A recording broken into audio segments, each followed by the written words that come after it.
going to touch on today. Marketing is so big, right? There's so much, and people different do like social media marketing versus like whether their codes, organic versus advertised, right? Then I was like, man, you know what? Like always hits is like I feel like so many small businesses always stay small, and it's not because they're not working hard. So I was thinking about it, and I was just looking at some data. So as you can see here, a lot of them, almost 50% of small businesses won't make it past 5 years. And that's probably a lot of us in this room. So I was like, man, like, I feel like they're working so hard, but they don't have the right tools. They don't have marketing, the sales, and systems is what really drives this business. So one thing I wanted to touch on is it's not because they're not working hard enough. Like a lot of small businesses, a lot of you guys in this room, you guys probably work even harder than the people that are making more money than you. Everyone's not someone in this room that does what they do but makes way more money than that. Right? So I was thinking about it. I'm like, man, like I really want to help prepare and let people know that it's a decision away. So all it takes is massive action. So you will get paid for the value you think you bring to the table. And I'll give you an example actually. When we first started our marketing agency, we used to charge $2,500 a month. No contract, $2,500 a month.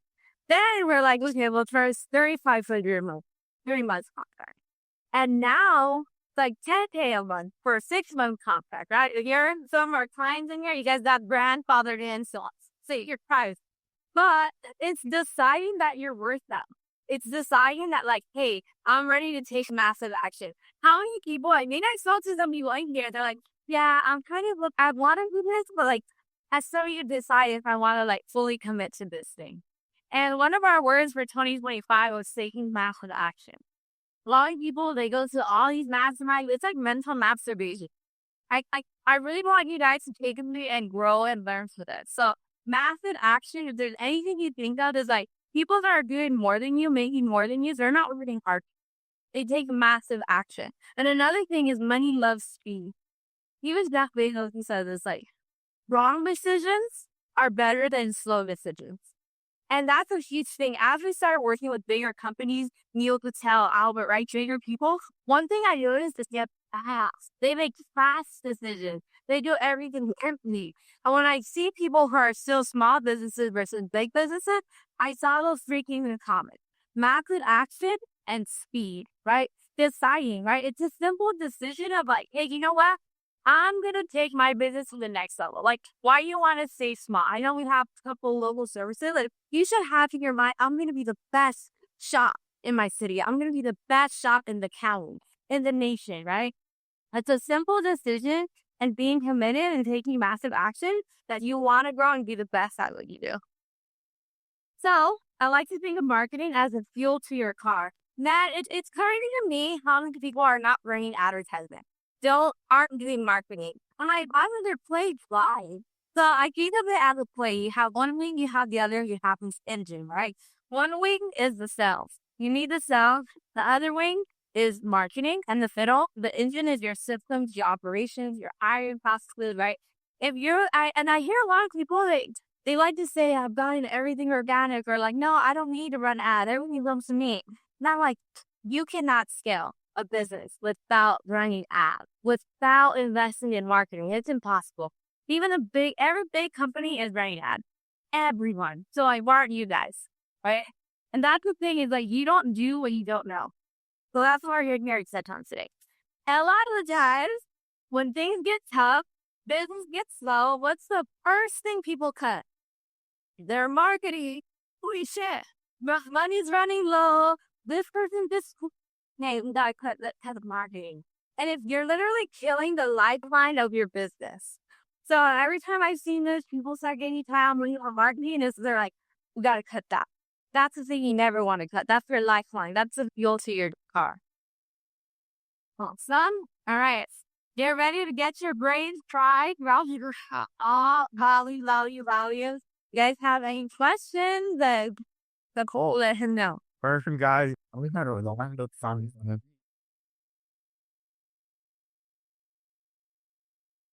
You guys help me bring that whiteboard over here? I kind of want to use that. I think that'll be pretty helpful. But today, guys, I'm going to go over 4 proven secrets to 10x your ROAS.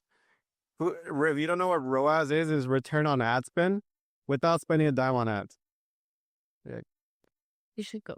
So who am I? So first and foremost, I'm a dad to our wonderful little 9-month-old. His name is Zion. I think he's the cutest baby on the planet. I'm also a husband to the most incredible wife, which you guys just heard her speak, an amazing wife, Natalie.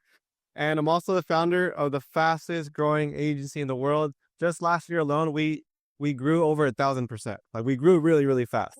That's on average the companies grow in a year. Who knows? On average, no, it's around 20%. So we grew 1,000. That just shows you. Cool. So yeah. Yeah. Thank you. Thank you. My client enjoys Zion. Unfortunately, he's with his grandma right now, but love this little guy. So just a little bit about my background. So who here saw our ads? Just curious. Who, by raise of hand, who saw our ads online? You too, Nasser? Nice. You saw them? Cool. That means it's working. So here's a little bit about my background. Computer science degree from UC Berkeley. So very technical, software engineering. Software engineer at Microsoft for 4 years. Had like 3 internships there. Spent some time in Seattle. Got to participate in programs at Google, at Harvard. Thought I wanted to do my MBA, but instead I was like, let me just build a business instead. But that's a little bit about my background. Very technical, coding, programming for a long time. And then you might ask, well, then how'd you get into marketing? So we'll go into that. Here are two big clients that we have. So Albert Bersaldo, who here knows Albert? I've seen Albert a lot. A lot of guys. Yeah. He's one of our clients right now. He's absolutely crushing it. Like having 100K days. He made 800K this month from our ads. Really? He's like, I stopped posting it because I was just making so much every day. Like I stopped posting it. Yeah. So when we started working with him, he was boosting his ads. Like a lot of people are probably still boosting their ads, not running ads correctly. And then we scaled him up, and he's crushing it right now. We're starting to do TikTok ads for him now. That's crushing it. And then through him, turns out that they're like, really good friends. And Neil heard how we're doing a great job for Albert, and he needed some help with his ads. And we're actually running Neil's ads. Funny enough, he owns a marketing agency, like a really, really big one, like hundreds of millions of dollars a year big. But now we actually run his ads, and we're planning to run his other company's ads. So it's absolutely crushing it with them. And then we ran ads for tons of companies across 30 plus niches and verticals, garage doors, IT, roofing, med spas, real estate, life insurance, event planning, like tons of them we've touched. And what's really cool about this, I think especially for a marketing agency, is you get to kind of see the behind the scenes of a lot of companies and how they work, what works for some companies, what doesn't work. So I think that's pretty cool about our job. And here's some of the results, right, for Albert. This is just 12 days of data, 79 sales, 131K in sales. Return on ad spend is a 5x. So in general, ROAS, when someone says ROAS, like let's just say someone's like, I have a 2x ROAS. That means you're putting $1 in and getting $2 back, right? It's pretty simple. He's actually at 12x. Like he's at 12x, like right now. So, yeah. For the marketing or the content, like what yielded these numbers, these items? Like what offer was it, or more or less like really impressive numbers with percentages? Yeah. What worked for Albert, I guess? What worked for him in terms of his offers? He offered more or less like business. That's the try. Yes. So there's a few things, and we've talked about it too. I was like, why is his like success a little different? So there's a few things. The offer is really good. Like the offer they're selling, it's a new offer they're selling, and we're actually going to touch on offer a lot because the offer is probably like one of the most important parts of your marketing.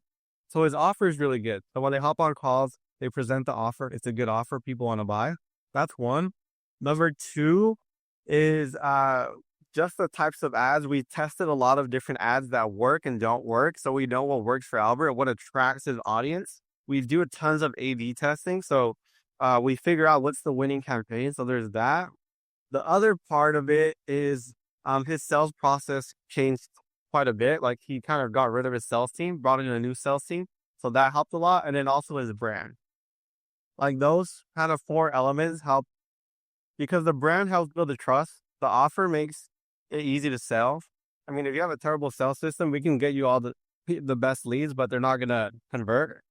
So all of those little things, and then just figuring out what messaging and what ads are gonna attract the right people is gonna help. So those are like some of the things that stood out with Albert's results. Yeah. So it's a little bit of the brand, offer, sales process. And then here's a screenshot. You probably can't see it, but that's November 11th to December 10th. So it was at 209K in revenue, 180K profit, 606 ROI, cost per sale 277.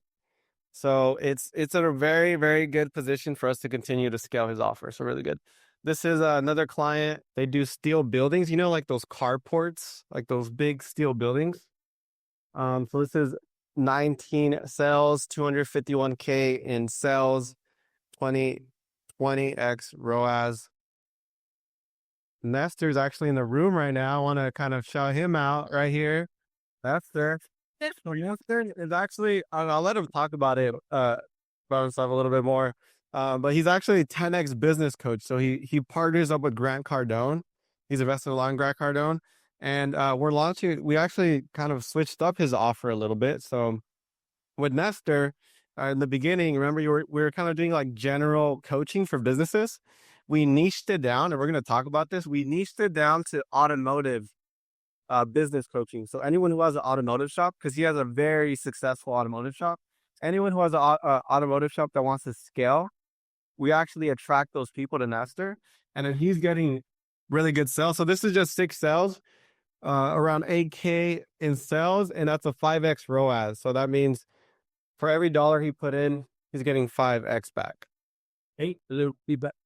And I was telling Brandon, in the first couple of months, we're trying to discover what works and what doesn't work. Yeah. I was telling him that right now, for the coaching, I'm getting better leads. Yeah.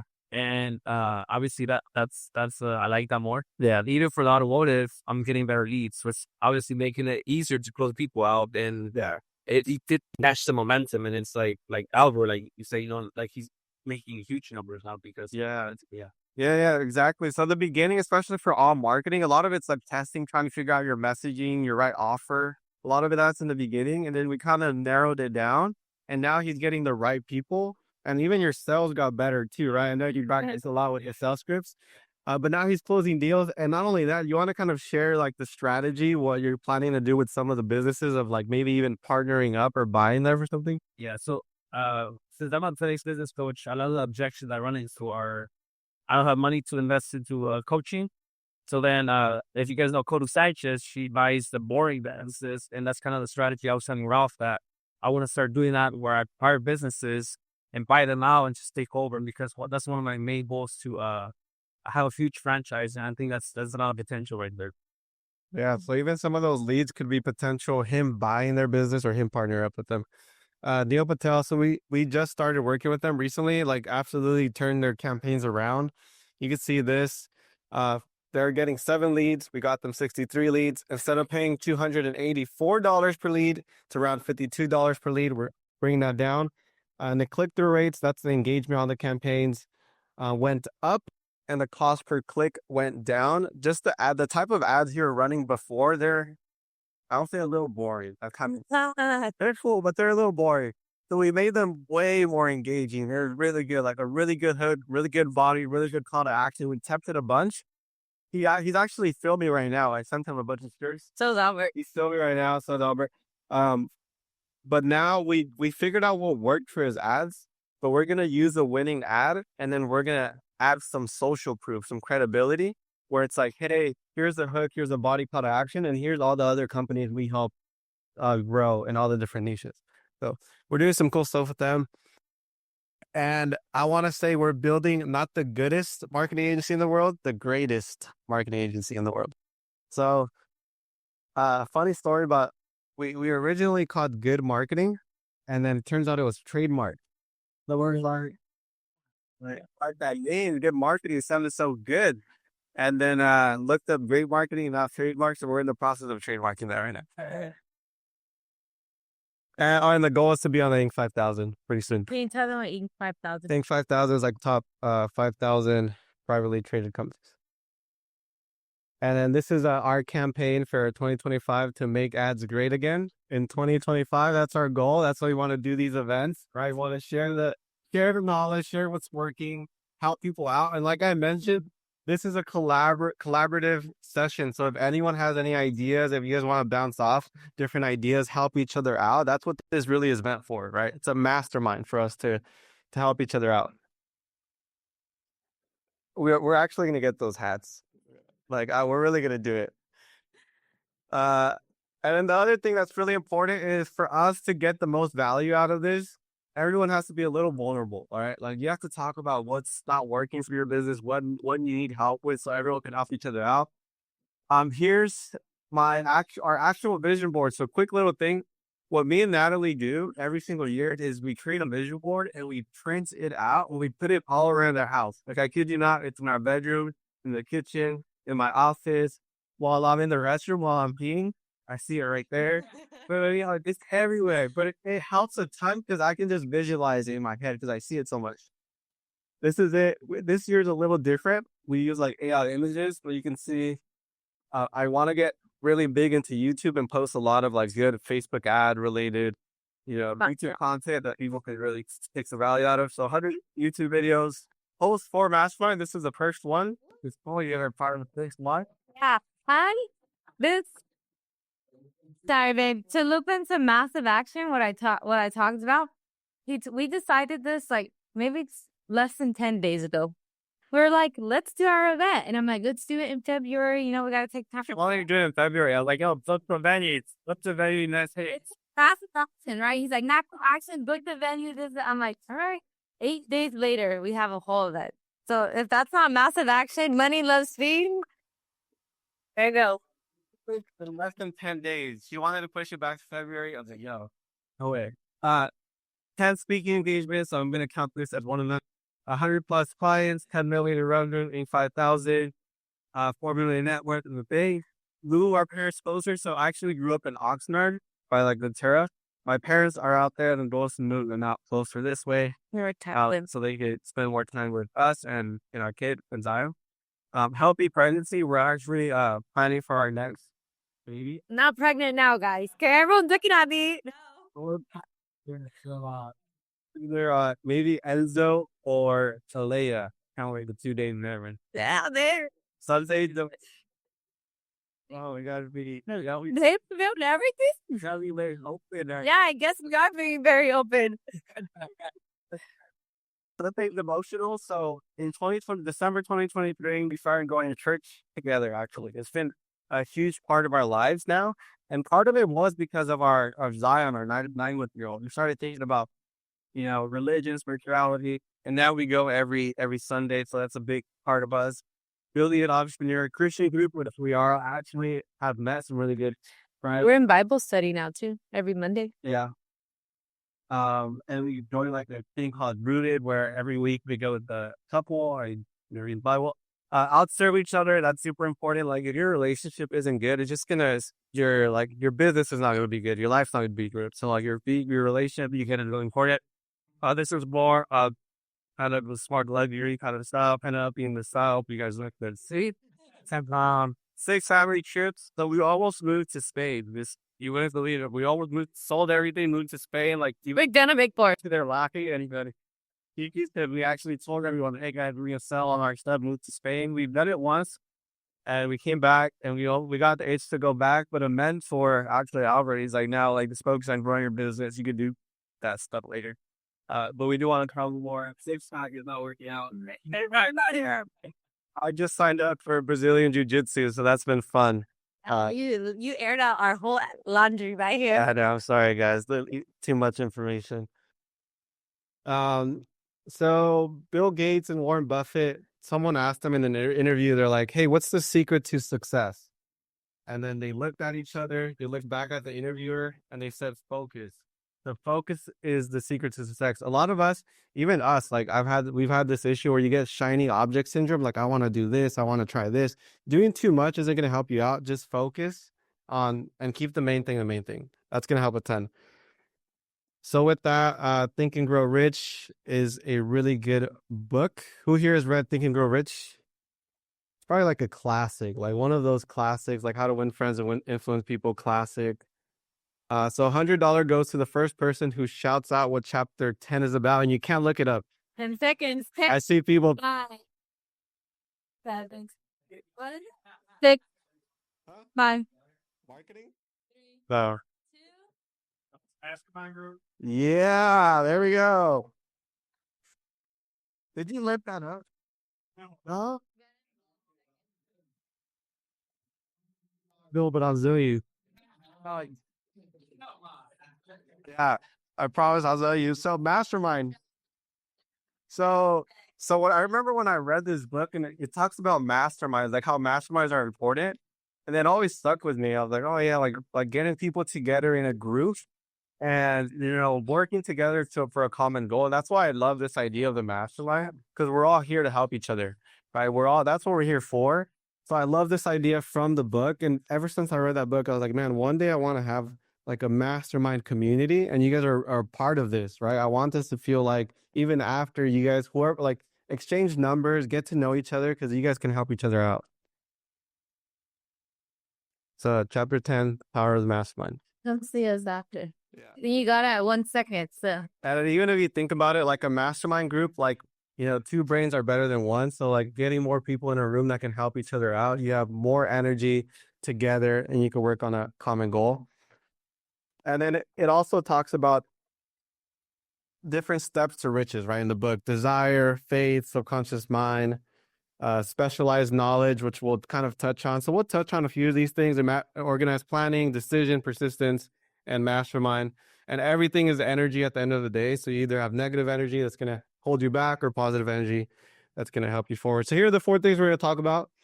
You're going to learn how to create offers your customers can't resist. You're going to discover the simple steps to guide prospects to say yes. You're going to unlock the formula for ads that grab attention and drive results. I'm going to give you real examples of things that actually work. And you're going to find out which metrics actually are going to help grow your business.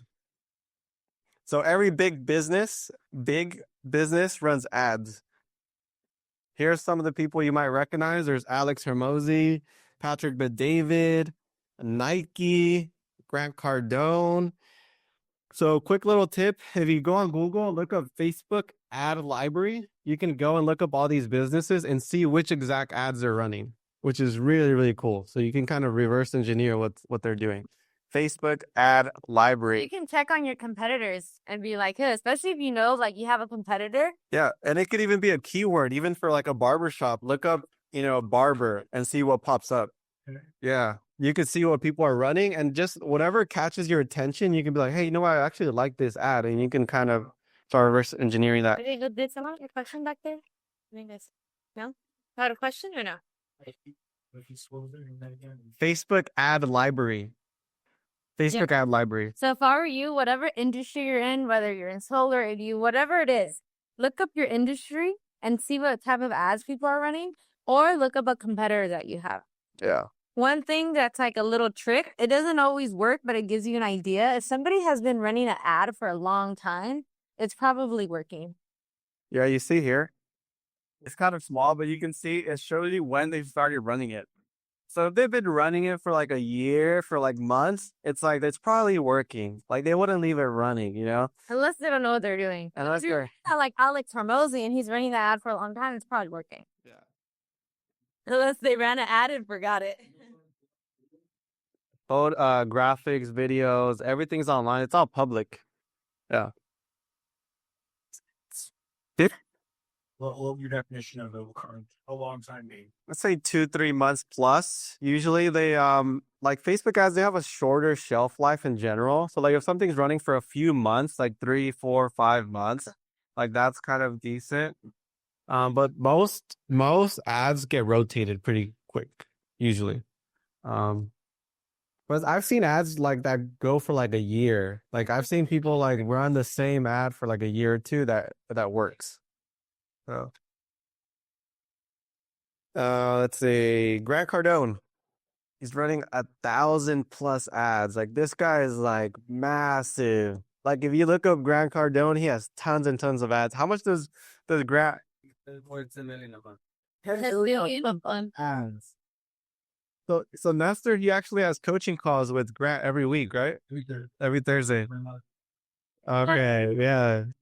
Just missing it for this guy. So Did you have a question? Yeah, are those different ad variations or are those different campaigns? those are different ad variations. Yeah. So he's running a tons and tons of different ads, and you can even see here. They'll tell you like 3 ads use this creative text. So like when people run ads, they'll like A/B test different headlines, different copies, all of that. Yeah. Cool. So we're gonna start with the $100 million offer. So it all comes down to the offer. Like this is one of the most critical, most important parts of marketing and your business. So imagine you plant a seed. If you plant a bad seed, even with all the water, even with all the sunlight you give it, you're gonna get a bad plant. So the seed, think of the seed as your offer that you're gonna water and nurture. Right. And then why do we start with the offer? A good offer makes marketing easy.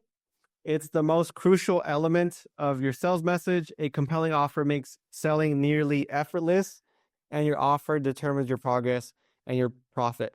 So the other important part, so you have your offer, but here's a big like issue I see a lot is people try to market to everyone because they're like, I just want to go target everyone. But what happens is when you market to everyone, you market to no one. That's why I'm a big proponent of going niche. Even in Nestor's case, he had his 10x coaching, and I'm like, dude, just trust me. Let's target automotive. Like, let's just test it out. Let's test it out. Like, I'm a big proponent for going niche. Even you're launching an offer targeting barbers, right? Yeah. So it's very niche, and I really like niche offers. So one with your offer, you also have to know your target audience. Like, what is their age range? What is their gender? What is their income? Where do they live? Their occupation, education level. And you might think like, oh, this is a waste of time. Why would I want to spend time on this? Well, in Facebook ads, you can actually target all of these things. You can target genders, you can target age ranges, you could target top zip codes, you could target interests, like what do they like? I can go on there and be like, oh, they like Neil Patel, they like Grant Cardone. You can kind of try to figure out what type of person you're trying to target. This is really important. So I'm sorry, Andy, I'm gonna just put you on the spot. Andy has a barbershop too. One of his barbers, I got his ads. And I told Andy, why am I getting his ads? I'm a girl. Right? Like you're wasting money. You're wasting money. But then again, he's boosting. So if you take never boost. Never boost. Boosting is not for ads because you can't get into the details. And it kind of goes with this, right? Like, who would be more interested in baby products? Like college students or newlyweds in the baby, right? If you have the right product, but you're showing it to the wrong people, it's not going to convert. And that just happened. I literally showed Ralph. I'm like, this is your barber. Why am I getting his ad? He's wasting money, right? It's like if you're showing college students baby bottles. It doesn't matter if they're the best baby bottles. They're not buying from you. I'm not going to book with the barber. I'm a girl. And so then when you look at interests and all this stuff, gender, you're probably like, that's so basic, right? But then it's like, no, people will boost, which you should never do, or run ads and not even do this like simple details of targeting your right person. Like, let's just say you want to target, so you have a high-end luxury product. You could go on in Facebook and be like, hey, I want someone who lives in the top 5% of zip codes. I want someone who likes luxury cars, luxury travel, who likes Rolex, who likes golf, right? You have to like figure out what type of person you want to attract. He has a kitchen store, cabinets, right? Who do you think we're going to target for him? All those houses that need to be rebuilt. They all need to restore their kitchen. So you can literally target area. Like even when we ran ads here, we ran in like a certain radius from this 10-mile radius. Yeah. No. So this is what I mean in Meta. And don't like run ads. Like if you really want to scale your ads, don't just like boost to like Instagram. Like get in the ads manager and do it right. Do it the right way. We want to. You can even target age, gender, interest. And you can see here there's some e-commerce payments. People that are interested in drop shipping. People that are interested in Shopify, WooCommerce.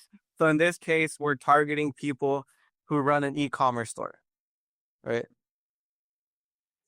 And then a scalable offer has two parts. It works on cold traffic. So this is another big issue I see is people launch an offer and then they're like, oh, it's doing really well, but it's like all your friends bought it. Like all the people that know you already. They get gassed up. They're like, I don't need ads. I organic. They're like on gas. Like, whoa, I don't need ads. Like, look, I'm just doing all these sales. I just post on Instagram. The thing is that if you really want to scale, you have to present your offer to a stranger, and they're like, "Hey, you know what? Actually, I'm interested in what they have to offer." Right? It has to be scalable from a fulfillment standpoint. This is more if you're thinking about scale. Like, okay, if I get 10, 20 new clients, can I like actually scale this offer? Right?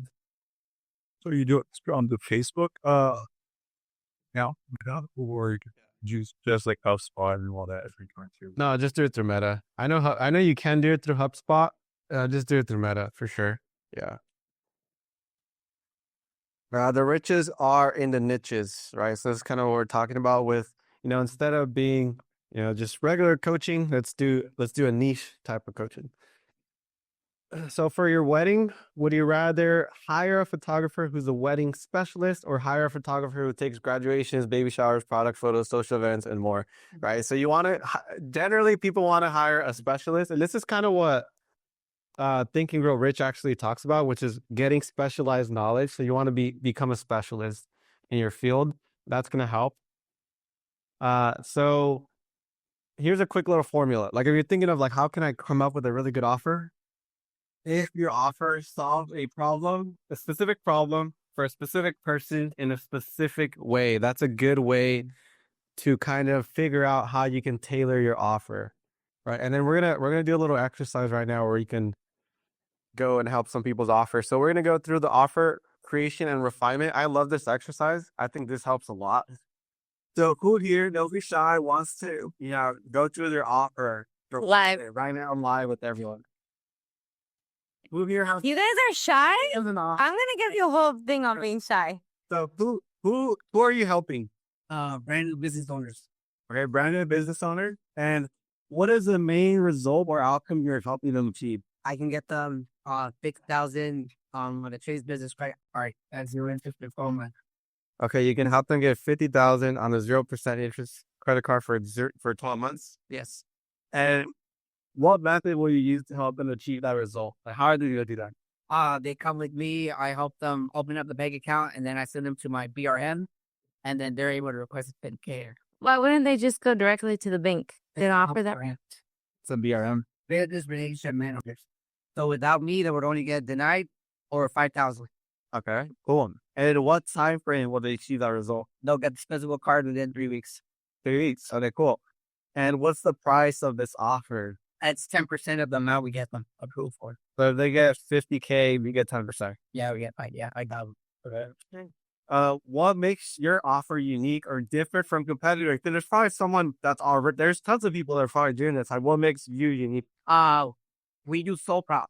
So everybody's like, oh, you need an LLC, you need 2 years of this, we need 2 years of that. I say, you don't need any of that. As long as you have good personal credit, I can do it under sole proprietorship. So you don't need an LLC, no docs, no nothing. Okay, so it makes you unique that you don't need an LLC or docs or anything. And how can you introduce a guarantee to enhance that your offers attractive? Like, what type of guarantee can you add in that? If I have 50,000, you will pay. Yeah, that's a good one. Perfect. Okay, cool. So now that you have that, so stick with that. So now let's come up with your transformation statement. So if you were to say, I help person do X using Y and Z, how would you kind of framework? And you can kind of see the examples here. I help brand new business owners. You can say get. Yeah, 50,000 in less than 3 weeks and a half. Okay. So what's 0%. no? I know I was needed. Okay. There you go. That's because that's one of your unique mechanisms. Right? Because everybody says So you always hear you leverage that. So that's a good offer, but if you guys want like a little hack, is you can say I help business owners, get 50 out when they can funding, and then what you can do is you can throw in like a unique name. You using my what is it like a business funding system, Blueprint. business funding something like give it like a really good name that like no one else has, and that's gonna make it a bit you stand out. You have something secret, something unique. Yeah. And that should be your tagline. So it's like in your videos, in your bio, I help businesses get 50K funding in order to meet without whatever X, Y, and Z. Yeah, like give it like a cool business funding something like business funding matrix in less than 3 weeks. Like if you can say that and put that like on your landing page, like something like that would crush. Yeah. Actually, before we move on from the whole like finding your niche, I talked to a couple people, and I know there's some people that are like still discovering their niche right now. And there's actually a couple marketing agencies. I know I talked to you guys, and I'm like, oh, what's your guys' niche? She's like, restaurants. I'm like, run as far away as you can. If you're a marketing agency, I know there's a lot in here. You always want to look at who your ideal client is. Do they have money? Restaurant margins are like 3%. It's so small, right? So another thing is when we first started our marketing agency, we used to target real estate agents. The sales cycle of buying a home is so long. You're not going to like see an ad, work with a loan officer, and buy a house that week. The sales cycle is so long. So like these are little things to consider. I know there's a couple marketing agencies. You got to consider who your ICP is. Do you have the money? Actually, Especially like if anyone has a marketing agency starting to run ads, I would highly suggest niching down, like especially in the beginning. But just in general for everyone, if you can like find your little like there's a book called Blue Ocean Strategy. If you can find that like blue ocean where you're like the only one who like targets to those specific people and you're seen as an expert, that's gonna help you a ton. Yeah. And then Shay, can you remind me your business and then your community again? Yeah. So I own a self-street. Yeah. And then I also run a small business communities where entrepreneurs can And okay. So you're like do you work with Alec by any chance or no? Yeah. Oh, okay. Yeah. We actually did a podcast with him like last week because I could have swore I've seen him post you. Yeah. Cool. Checklist for success. So here's a kind of like a little checklist. Is your offer cold friendly? Like I said, if you could show your offer to strangers if people want to buy. Is it scalable? So like if you like 10x your clients, like can you like successfully scale that? Does it add scarcity? So you could be like, hey, this offer is only available for the next 30 days. Does it solve a specific problem? So like what problem are you solving for a specific person? Does it add a unique mechanism? So which is kind of like what we're talking about, like our business funding matrix. Like if you can make it sound unique, that helps a ton. And does it have a time frame, like a business funding matrix, and I'll get you funded in 3 weeks? And there's a add guarantee, and if we can't get you funded, you don't pay. Or even better, and I don't love this one, but I see it a lot. But it's like if we don't get you funding, I'll pay you $500. so for wasting your time. Wasting your time, like I personally wouldn't like love to run something like that, but I see it a lot and it works. Like it really works. Wow. Okay, this part is really important too. This is the value ladder. So most people in here, they're either trying to figure out their offer or already have an offer. But what you want to start thinking about is how can you value stack your offer like this? So let's see who has an offer that we can kind of go through as an example. Like who wants to go through their offer and kind of figure out how we can value stack this? And what it means, it's like, okay, let's do yours. So you have an offer where you held barbers open up barber shops. okay. So you have an offer where you help barbers open up barbershops. So what's the price point for that? 12,000 for 1 year. 12,000 for 1 year. Okay. So what I would say is that's your front end offer. Like you have a 12,000 program where you help barbers open their barbershops and they get 1 year of like coaching, right? Yeah. But what you also want to do is figure out how you can have a lower ticket product so you can ascend people up. Yeah, so that's my high ticket. Yeah. So maybe like your low ticket and something that's really popular right now is like school communities, kind of like something like that. Or like maybe you give them some type of like course or something that's like $100 and you kind of that's the way where they get into like your ecosystem. Yeah. And then they get your like high ticket coaching. And then maybe from there you have like an inner circle, which is like all the top barbershops that or barbers that own barbershops. They can pay to be part of like this inner circle community. And then you can kind of like figure out what other offers like you have there, right?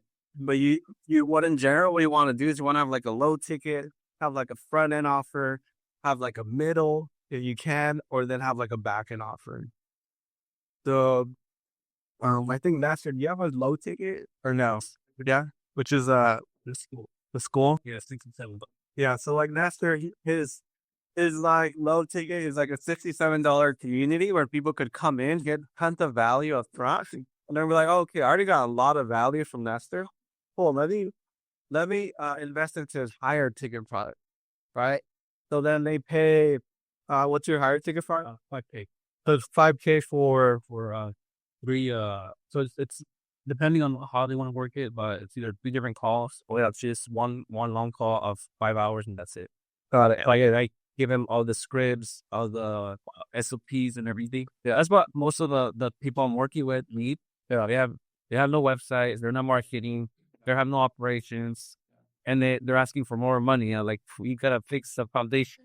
So that's what they're paying for, and that's pretty much what it is. I am creating a bigger offer for those people that do buy the 5K, and that way it doesn't end there, you know? Yeah, exactly. So that's kind of like the thing you want to do. So it's like you have the $67 offer, and then you have the $5,000 offer, and then he's like, okay, now these people after they do the $5,000 offer, they need something more. Yeah. So it's like, okay, now let's create the next level. So once you figure out your one offer, and then when you have one offer, don't try to do everything at once. Like just get one offer working. And then like figure out, okay, what's the next level? What's the next thing I can help these people with? And I know there's a lot of people in here that do real estate, and if you're like, that wouldn't really work for me because like I like sell houses, I love this, right? So how would something like this work for them? One thing I can think of in the back of my mind is having lead magnets. We're gonna talk about lead magnets today, but like everyone here should have a lead magnet. Like you should have 10 steps when opening your barbershop PDF video. And that's also a value. If you're a loan officer, if you're a realtor, 10 copywriting is important. You can do a free I webinar. do a free webinar. Well, I like we'll webinars. do them. I actually like the giving out a free video over like a free PDF more PDFs are boring. because then they kind of get a lot more value. They see you, they interact. But Yeah. there you go. And then, for example, people in real estate, I would be like, it can be a video like 10 crucial things you need to do before purchasing a house. Number 3 is like the most important, or like the 5th one is the most important because it adds Every single curiosity. business, you can create some type of lead magnet. Pest control. I think it's one pest control, like the worst pests or how to get rid of X, Y, and Z. Like anything, you can do lead magnet. You had a question? I started being asked from the agency. The Yeah. first time that I ran for so or second time, I should say, at a lead magnet. Yeah. So what was it? You 3-5 pro. But I don't have any type of risk reversal with it. And I noticed that the leads I was getting were either startups or they just weren't like the best leads, or maybe it's wasn't the best value. But 5 days for running ads is too little. You need like 5 days to just test. You wouldn't be able to do good results in 5 days. I've seen people run an offer like that. Basically, if you want it to work, you like when they come in, like let's just say you do 7 days. Like I would say at least do 7 days. Like make that experience like really, really good to the point where like, man, even though I haven't gotten results in the 7 days, like that experience and the onboarding is like really good, where they'll want to stay on with you. That part's really important. The thing about lead magnets is you won't get the best quality leads because they want free stuff. But you might find like one that works out of like 10, 20. But everyone should have one, especially on social media. You should be pushing that on your stories. Yeah. Like even for you, like, yeah, having a checklist, like 5 things to look for when buying a barbershop, and just like build up your list. Like build up your list, and just then once you build up your list, you can market to them through email. Especially ADUs, like I'm looking at you, like a lot of people like like crucial things to know before building an ADU. How much and value can your house go when you build an ADU? Yeah. 3 things to consider when building an ADU. If you don't know, like having a lead magnet, even like this one thing can get your ADU taken down. Like maybe a permit or something. Like you gotta make it juicy. Oh, yeah, go ahead. 15 questions you should be asking what I to provider. Not of the business. And you run that as an ad? Do you have it on your website or post it on social media, or how do you do it? It's like one bill. Yeah. And the kind of click you for some conversation. And I'll starting post on LinkedIn and essentially Facebook. Oh, sorry, not Facebook. Google. I'm not my specific plan. No, I think for you, Don't waste your time there. LinkedIn is better because it's like all businesses. Because you're B2B. Yeah. B2B, and just so your cost per lead is going to be a lot higher. Google might be a good one to retarget them on there. Especially for B2B, having like a lead magnet, like on LinkedIn. LinkedIn ads works. And sometimes, especially with IT, you can make it sound scary. Like if you don't have this one thing in your business, like you're gonna get like hacked or something. I don't know. Yeah. The people Costly $4 million mistake. Yeah, $4 million mistake that cost me. Like people move with like we scared them. Yeah, but lead magnets are super powerful. Like you can do a lead magnet. You can do a lead magnet. Like everyone can do some type of lead magnet. If you put in your LinkedIn bio, you can track how many people are. Well, they're gonna have to put their email to download it. Like, okay, so when you have the lead magnet, don't just give it away. Like, but they have to give you something. So they'll give you their email, so you can track how many emails you get. Yeah. Yeah, don't just give it away for free, guys. We gotta select the contact people to market them. Nothing. Can like this for you. Yeah. Does anyone else want to go through their like value ladder ascension kind of brainstorm? Get on this. Yeah, I don't really know the pitch for ours, but that's company look at they target HOAs and property nets. So they're like one from door to door is more new itself. So they're going to property management buildings. And you said pest control? So they clearly sell from anything from spraying the house around the perimeter to actually communication covering the whole house. For the entire TV. I really know how to. So I think for something like that, like the lower tip of the bake would be like the lead magnet, like 10 things to consider when choosing a pest control company, like something like that, whatever. And then what you want to think about is like, there's probably like some type of service that's like low ticket. Maybe it's like $500 or $100. Yeah. It's an end. Where you can give that as like advertise that to bring them in. Like maybe it's like a $50, home spray or something like that. And then while they're there, they're gonna be like, oh, you know what? I noticed that there's like cockroaches over here or something like, you know what? I think you're gonna need like this higher, one to get rid of all the cockroaches. So then that's kind of how you can like stack that up to like bring them in with the lead magnet, tell them this $50 thing, and be like, hey, you know what? Actually, don't do it if they don't need it, but like that's kind of how that would. At our Airbnb once, they came in for the ads and they're like, hey, you guys are going to need a new roof soon if you don't take care of your termites. And I was like, oh my, they're like, the roof is going to cost like $13K. The termites are using for a couple thousand. I'm like, hey, these termites. And I remember I already used this company like 4 times. And they're like, hey, a lot of our clients, if they get really high subscription with that, like every like 6 months. So then maybe you tell me it's going to escape. Because it's your job to take care of the community.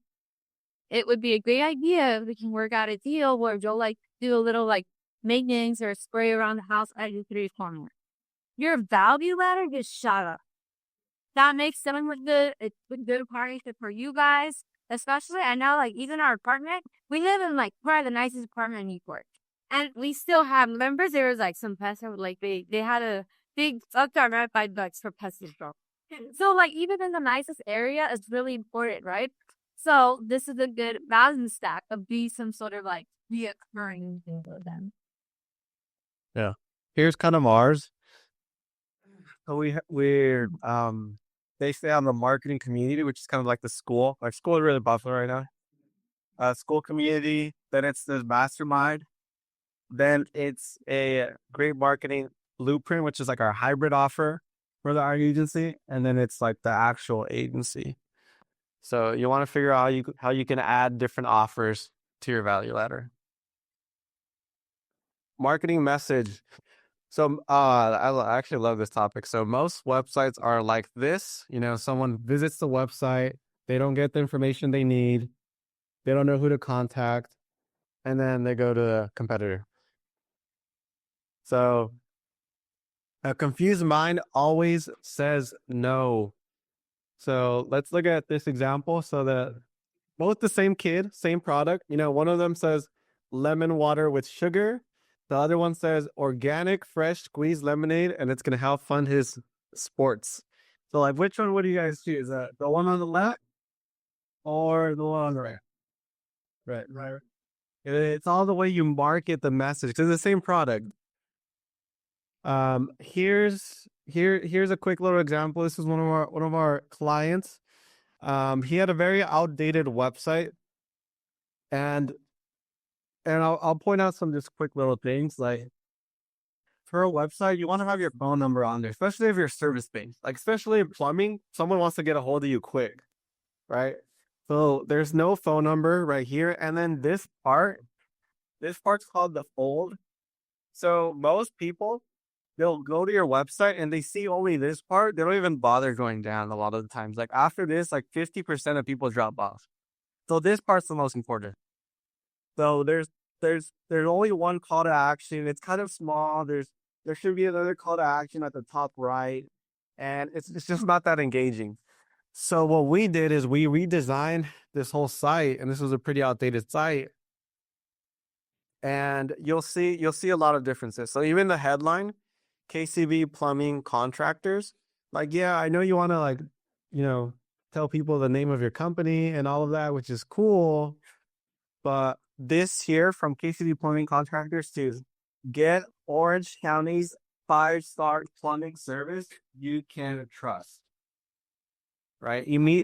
Immediately that makes a huge difference. So KCB coming, okay, that's cool. But now I know that they're in Orange County. I know they're 5-star experience, and I know I can trust them. Now we redesigned it. Same company, redesigned the site. So, and then you'll notice the other things.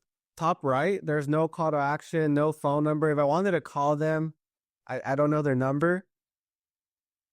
Here you can see at the top right, it says call now with the button where they click it, it actually calls the company. The bottom right there, the call to action is bigger, sticks out more. We also added their Google reviews to build more credibility and trust.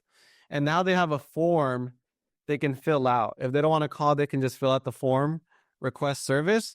And then you can even see up the top, we added this county again, Orange County.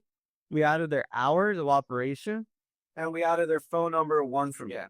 Right? We want to make it super easy for someone to get a hold of you. They have the form, they have 2 call to actions, they have the number again at the top. And then not only that, we added the chat widget. So you can see the bottom right, there's like a little chat widget there. So now they have 1, 2, 3, 4, 5 new ways that they can get a hold of him versus before it was just a button. So if any of you guys, which you guys should all have a website, but if you do have a website, make sure you guys have these key things. The phone number is huge. An easy way to capture people's information. When a lot of people do websites, they like to like gas themselves up, right? They put their company name everywhere. Like no one cares about that. When someone's like, hey dude, like my toilet just got messed up. I need a plumber ASAP. Yeah. let's capture that info. They're not going to go through all the pages, right? So that's one mistake a lot of companies make. Make it so easy for them to give you their information. Yeah. So you can see here, it's a complete whole redesign. And this also improves conversion. So imagine you have 10,000 people that visit your site and your site only converts at 2%. But imagine you have 10,000 people at 2%. What is that? 200 leads. So I hope I'm doing that right. And then let's just say you have 10,000 visitors on your site again, but your site now converts at 10% because of the way you redesign and you structure your site. So then that's 1,000 leads versus 200. So it makes a huge difference. Like little conversion. It's called CRO, conversion rate optimization. Let's see what other things. Oh, the other quick little tip, and I see this problem a lot. Every single section on your site should have a call to action. Even before his old site, you would scroll down and there was no button. There's only a button at the top. So that means there's only one button that they can press and it's all the way at the top. So every section should be like call to action, call to action, call to action, call to FAQs, call to action, like literally call to action everywhere. And you might be like, does this really matter? Well, when you're running Google ads and you're spending thousands of dollars a day, all these little details matter. Are those only two sections you guys have on that? We did off. No, this is just the full. Yeah, but like even if we scroll down, there's like more information. They have a video of him. There's call to actions, and then not only that, we built out like a bunch of different sub pages. So now that he has like a water heater specific page, so if we're running water heater ads, they're gonna go to that specific page, so we can target different services. Yeah. We generally use WordPress, or even Go High Level. Like we use Go High Level a lot, actually. I don't think we touch on it that much in this presentation, but if you guys don't have a CRM, get Go High Level. Like just get it. It has everything you need, and we actually build a lot of our sites on Go High Level. Yeah. So Go High Level, WordPress usually. But are you using Go High Level? Okay, you need it. Yeah, just get it. Just get Go High Level. Real estate, I know, like Adam, you have a signing service. All your escrow companies, all your notaries, all your clients, your past clients, you can send email campaigns to Go High Level and everything. Go High Level is a game changer. It can, Really, yeah. it's pretty cheap. Yeah, it's only $100. I mean, get the $4.99 one because then you could create the sub accounts. But yeah, cool. Here's some data about headlines. Number based helps a lot. So this is our friend Neil. There's a number based helps a lot. So 10 ways to improve your SEO. So adding numbers. So there's a YouTuber. His name's Iman Gachi. You've probably seen him online. YouTuber, right? If you look at his YouTube headlines, he always has numbers. Even Mr. Beast, he'll have numbers in his titles. That all helps improve conversion rates. So adding numbers. Like, I'll help you build your own barbershop in X amount of days. Yeah. I'll get you leads in X amount of days. Very catchy. Yeah. Amount of days. Number based, data driven, curiosity, call to action, urgency, scarcity. And then these are just some of the words that actually help improve click-through rate. So you could see best improves your click-through rate. Click-through rate means how many people are actually clicking on your ads, clicking on the stuff you have to offer. So 3.9% with the word best. So if you just throw in the word best into your, title or headline, the best ADUs, more people are going to click. And you're also going to lower your cost per click. And whenever I Google anything, I always look at best nail shop near me, best hair salon near me. Or even free. Everyone loves free stuff, right? If you see something free, you're going to click on it. Dude, I download free stuff all the time. Like, he does free subscriptions. Next month, we're charged like $100 for a random app. Oh my God. I'm so bad at that. I forget to cancel. Guarantees, proven, new, easy, limited, now, instant. Here's a quick little example. 7 things to know about hiring a real estate agent versus 7 secrets you must know before hiring a real estate agent. Number 3 will blow your mind. Right? Which one are you going to click on? copywriting. Guys, copywriting is so important. We have an Airbnb, right? And it's 15 minutes from Disneyland. All the Airbnbs in the area, I can't believe, like, it's like basic to me, but they're not pushing the Disneyland stuff. They're like, oh, like, they'll be like, oh, like a nice, beautiful house, like warm and cozy. You know, I put my copywriting skills. I'm like, instead of putting, I think I put like just 15 minutes from Disneyland, enjoy the nice warm jacuzzi after a long day, 4 bedrooms, like stay here with your family. Like I took the copywriting to the next level. That's how we crushed it on Airbnb too. Even like copywriting, even like when you're texting, you know, partner or whatever, like, hey, do you want to grab dinner? Or it's like, hey, I made reservations, be ready at 7. Copywriting. There you go. Ads that convert. So here's a quick little outline of ads that convert. This part's really important, like super, super important. If you ever want to film an ad, this is your structure. Yeah, super important because in general, I like video ads. I like video ads a lot. And then with your video ads, this is a simple little outline. Have a call out and a hook. So you want to call out your audience. Right. So like imagine you do a video, you're gonna be like, attention barbers in Orange County. Kind of like, I don't know if you saw, did you see Natalie's video for this event? Where she was like attention Orange County business owners, right? So she's calling out the target audience in the video. And then you want to add your value, your unique mechanism, and then a call to action. Super simple. If you want to take it up another notch to another level, is add some proof, like some case studies. Like, hey, here's attention Orange County barbers. I'm gonna help you, build your own barbershop. I've helped Bob build his. I helped, Sandra build hers, and then click the link below. And you guys might think this is super simple. Even our client Neil Patel, has a network of hundreds of millions, he's using the same framework. Yeah, that's a question. So what is a hook? Think of the fishing bait as the hook. If you have a bad hook, you're not going to be able to catch any fish, but with the excellent hook, you'll be able to catch a lot of fish, right? So the hook is the thing we actually test the most. The hook we test the most because if you have a bad hook, people aren't even going to get to the call to action, which is when you're telling them what to do next. Like no one's going to watch your video.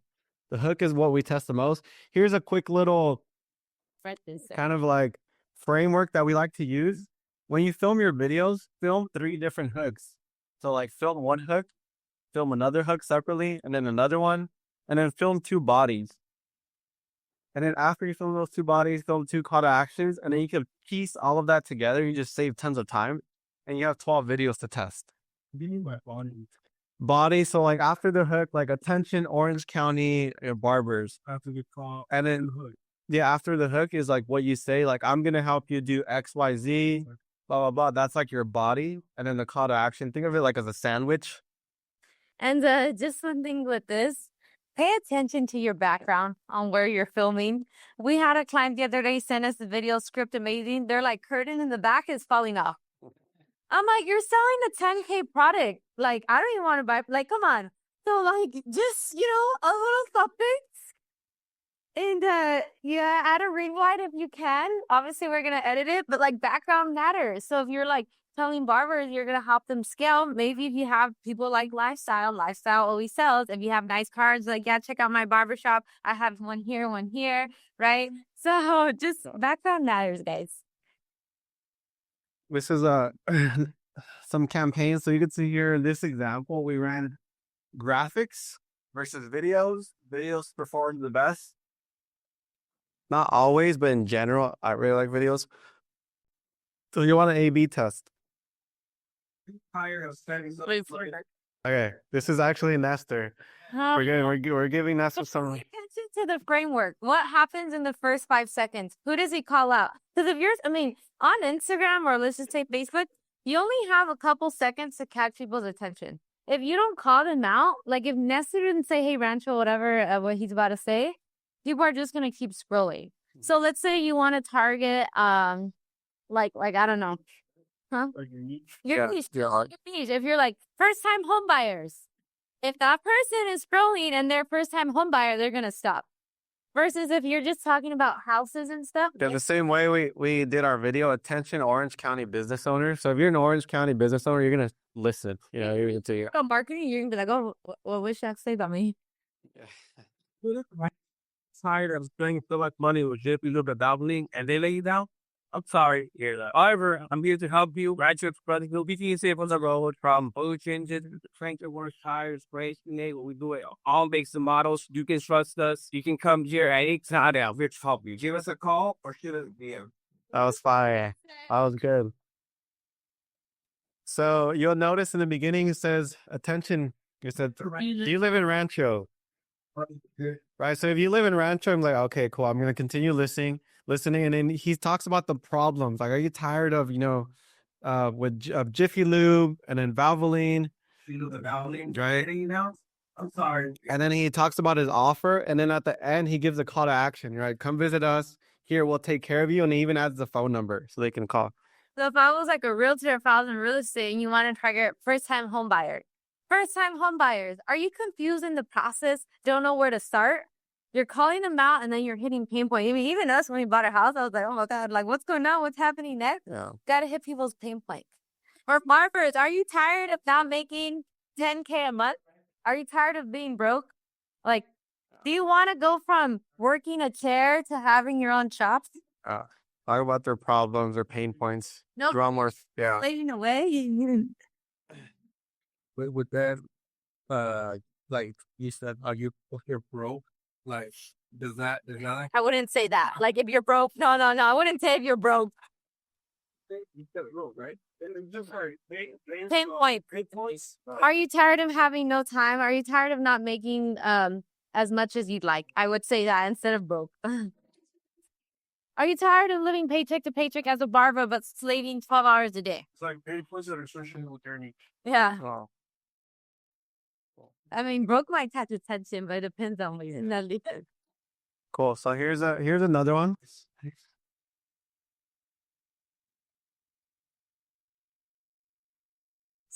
If we want to create generational wealth and truly get ahead, we need to start working smarter by investing in opportunities like the stock market. Here's a scary stat for you. So basically, he has a program where he teaches people how to invest in stocks with option trading. But what's that? Who said that? Oh, that's fine. And is he? Where is he? Yeah, text him. That's funny. Text him because maybe he's at the like other location that I will want.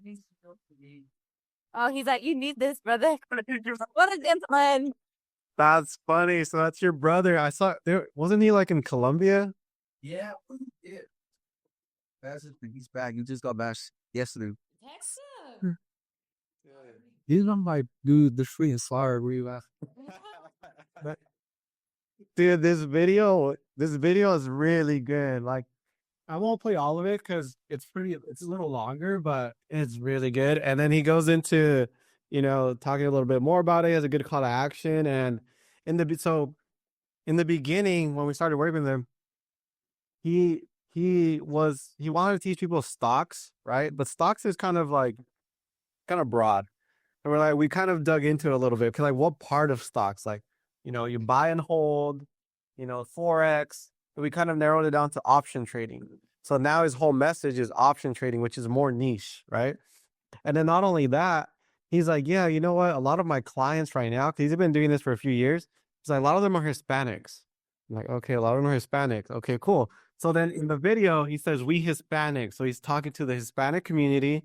And not only that, he's focused on options trading. So we literally narrowed it down to the specific person who he's targeting. And he hits your pain point. Like, how many Hispanics are like, either they're working factory, I mean, they're one of the hardest working people, right? Slaving away. So he's like, he's Hispanics. And you're like, I'm Hispanic. Let me keep watching. Yeah. He's like, are you tired of slaving away? When he hits the pain points. Yes, you. And you're like, yeah, he's like, I'm going to teach you the special thing that I do. Yeah. And wait, do you own a barbershop too?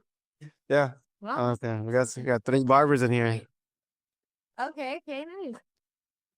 Well, if you guys need a barber, we got plenty of them here. So They've talked about his cost per lead.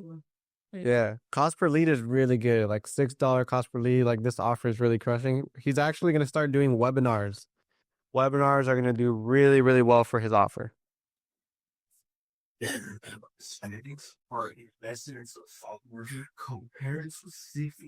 he's throwing those numbers. You know how people like numbers and throwing actual data. That's more than okay. While we're out here trying to do well.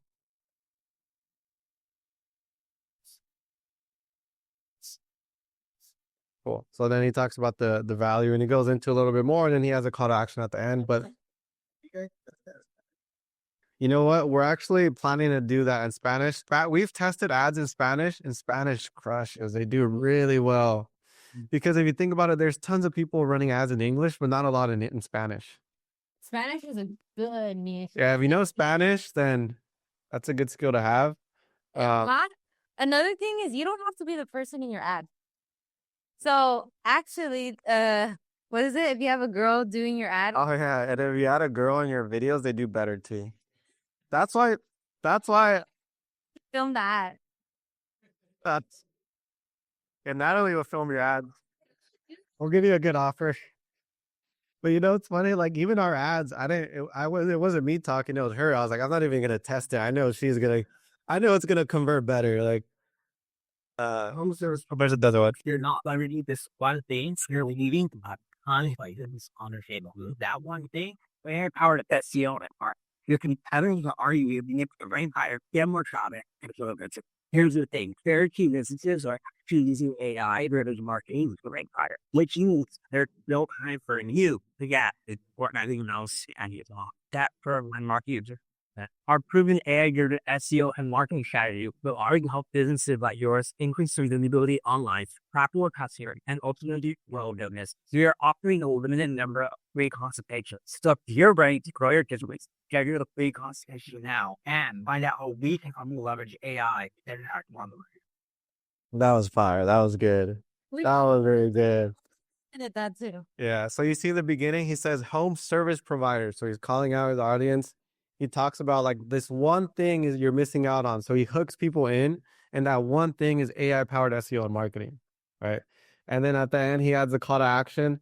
We filmed a bunch of different variations of this one.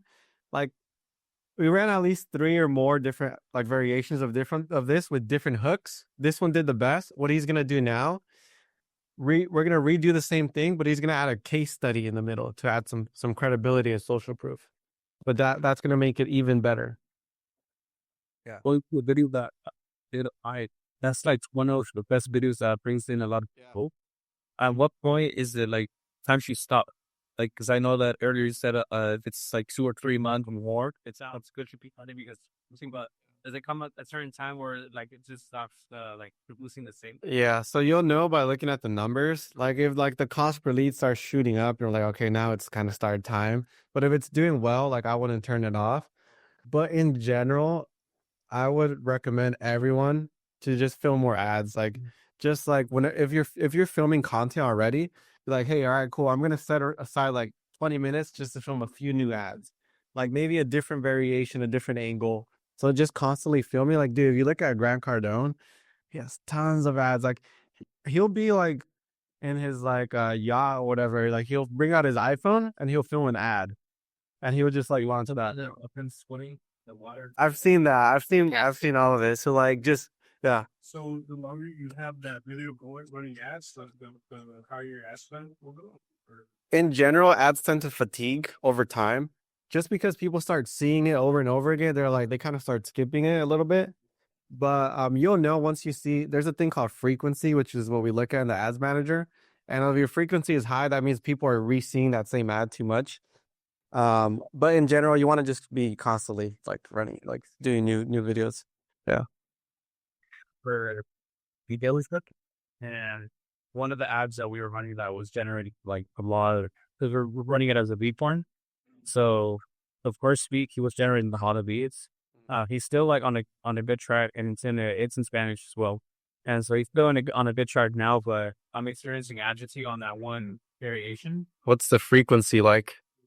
I wouldn't be able to tell you. Yeah. So how do you compare that even though it's not enough 3 months? So you're saying, how do you know it has ad fatigue? Because cost per lead went up? No. Oh, it tells you like creative fatigue in less than a month. How do you combat that? What I would do is refilm a new creative or launch the same thing, but with a different ad copy, different headline. But yeah, you could do that. Or like, even if you already have the creative, is it a video? If it's a video, what you can do is maybe just like add a different hook to the beginning and just like keep the body. Be like, hey, you know what? Can you just film another like 1 or 2 hooks? I'm just gonna cut the hook in the beginning, add that, and then just launch that. That's how you can just test a lot more. But if Meta's telling you that the creative is limited, I've had ads where Meta will say that it's limited, like they're fatiguing, but it's not. Like the numbers will tell you. Like look at your frequency and you'll be able to know like, okay, if it's fatiguing. Or you can look at your cost per lead per day, do breakdown per day, and you can see if your cost per lead is like going up. And then yeah. Test your ads for It depends. I like to give ads like at least a minimum of 100 ad spend. Cause like let's just say you run an ad, not per day, just like in total, like 100 to 200 in total ad spend. Cause like let's just say you run an ad and it only spent like $5. Like that's not gonna give you enough data. You know what I mean? Yeah, but usually like you give it 2 to 3 days. Sometimes if I want to test fast, I'll just like run each one for like $100 a day just to test fast. But yeah, at least like 2 to 3 days, like generally at least $100 in ad spend to be able to know if it's gonna do well. how much are you spending? Or What? like what should your KPI be for lead? It depends on your industry. Like for example, for IT, like your cost per lead is gonna be higher. For something like this, where you're teaching people how to make money, like it's like business to consumer, your cost per lead would generally be lower. For it really depends. But like in general, like for pest control, like I just said 20 to 30, around there, 15 to 30, that range you want to be at. Home service providers. If you're not leveraging this, But in general, I think most campaigns will probably be in a like 15 to like 35 range around there. But it really depends on business. Like who are you targeting? Business to business, B2B, B2C. Yeah. are you ready? Oh, Brandon. If you're not leveraging this, Brandon made it back on time. I saw you. You walked out, but all right, we got one more right here. So this is Brandon right here. You'll see it follows a similar outline. Like all of these follow a similar outline. Are you ready to add value to your property? for everybody knows Snappy will be valued around $500 to $1,200 a square foot. Every time you build, add, or convert a garage, you're adding all that value back into your property. For example, on this property here, we added 1,200 square feet. This was a shed, so there's a storing tool and some cars, and now we've added almost $650,000 to this property alone. That's over $3,500 in your rental income per month. All we did was add 400 square feet to the property, and now we have $3,500 in rental income and more than $600,000 in the pay salary. So if you're ready to add value to your property and you get some rental income, fill out the formula. Oh, that's smart. Dude, that's a good app. And it follows the same format. Like it don't overcomplicate it. He said Orange County homeowners, right? County, are you ready? Or Orange County. So he says Orange County. So it's calling out his target audience. And then he adds his value proposition. And what I love about his is that he adds an actual example, right? That's really cool. And then the call to action at the end. So really, really good. Great artist steal. You don't need to reinvent the wheel. Great artists still just follow the same table. And a quick little shout out, this video right here was filmed and edited by Joel over there in the back. So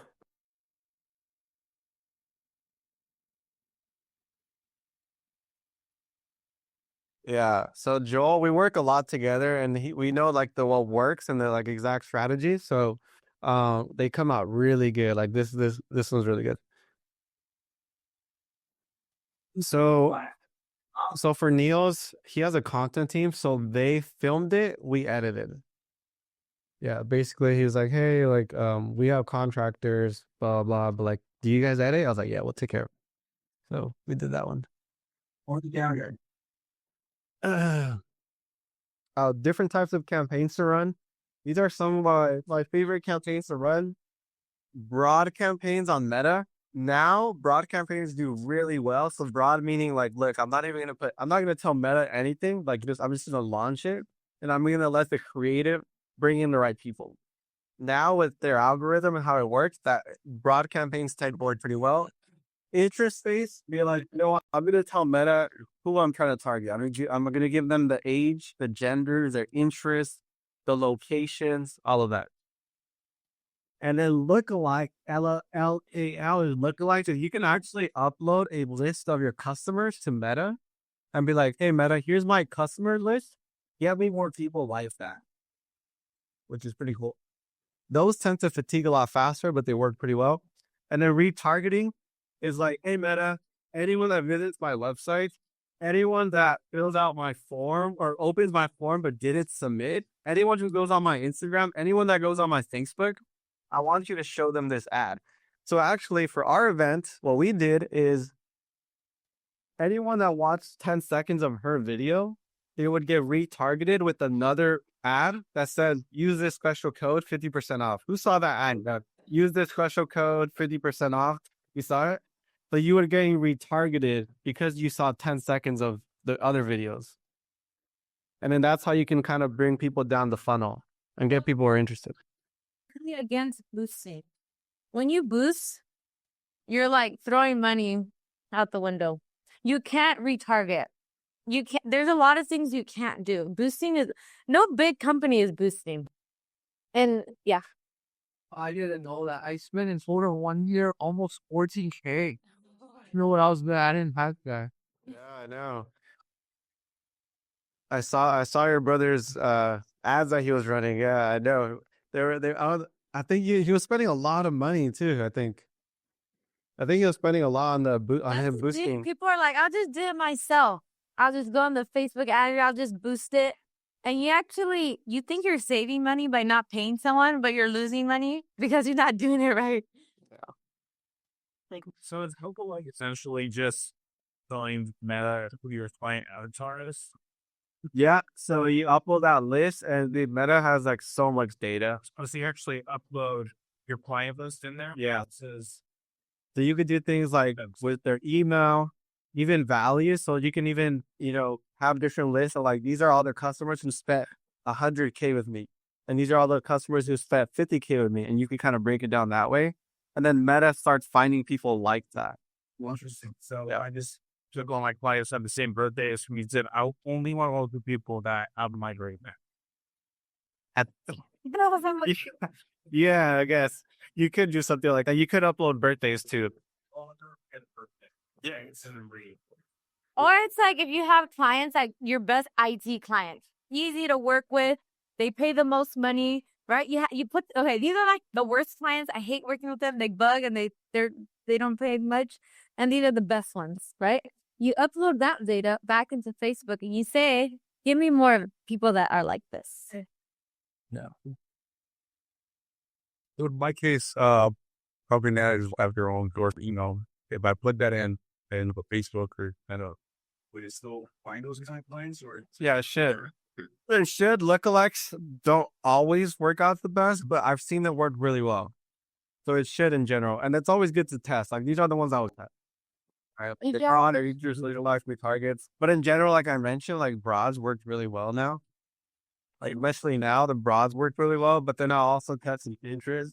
And usually what I'll do is I'll start very broad and then start narrowing it down.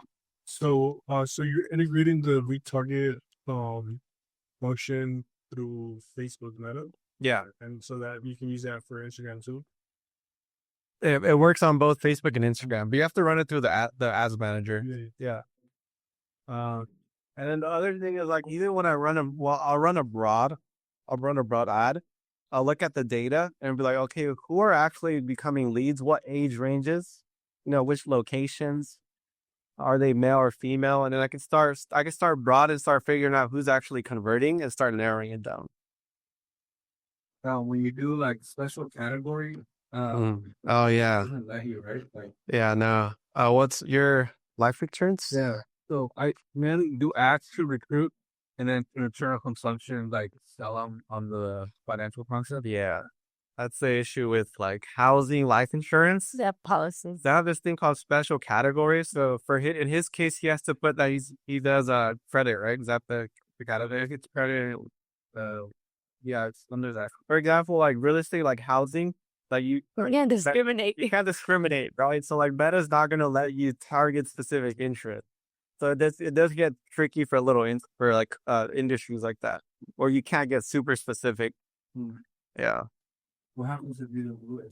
I Meta will take it down. Like I'm pretty sure if you launch it, you don't put the special category, it's gonna get taken down. You can try it. Do you get mad? No, they'll just take down the ad. But like eventually, if you start like getting flagged by Meta, like eventually they could take it down. You don't want that. Oh, I mean, if it's running, Yeah, if it's running. Oh, no, let's do it. Yeah, if I haven't taken it down, like I'll let it run. Yeah, I've had instances where sometimes it flags it, sometimes it's not. Like it's not perfect. Like they're all being on. I had no idea the other day. I'm starting the actual physical mailers. Oh, direct mail. Awesome. Yeah. Good. Thought it'd be awesome to also start stocking that specific list that I'm already mailing. That. And can you do that with Facebook? Yeah, say, here's my list. I actually going to stock these people. Now, one strategy that's kind of cool though. Wait, tell them. Are you gonna tell them like when we did the plumbing thing? For like they gave us their info and we found where they work and we were gonna do direct mail.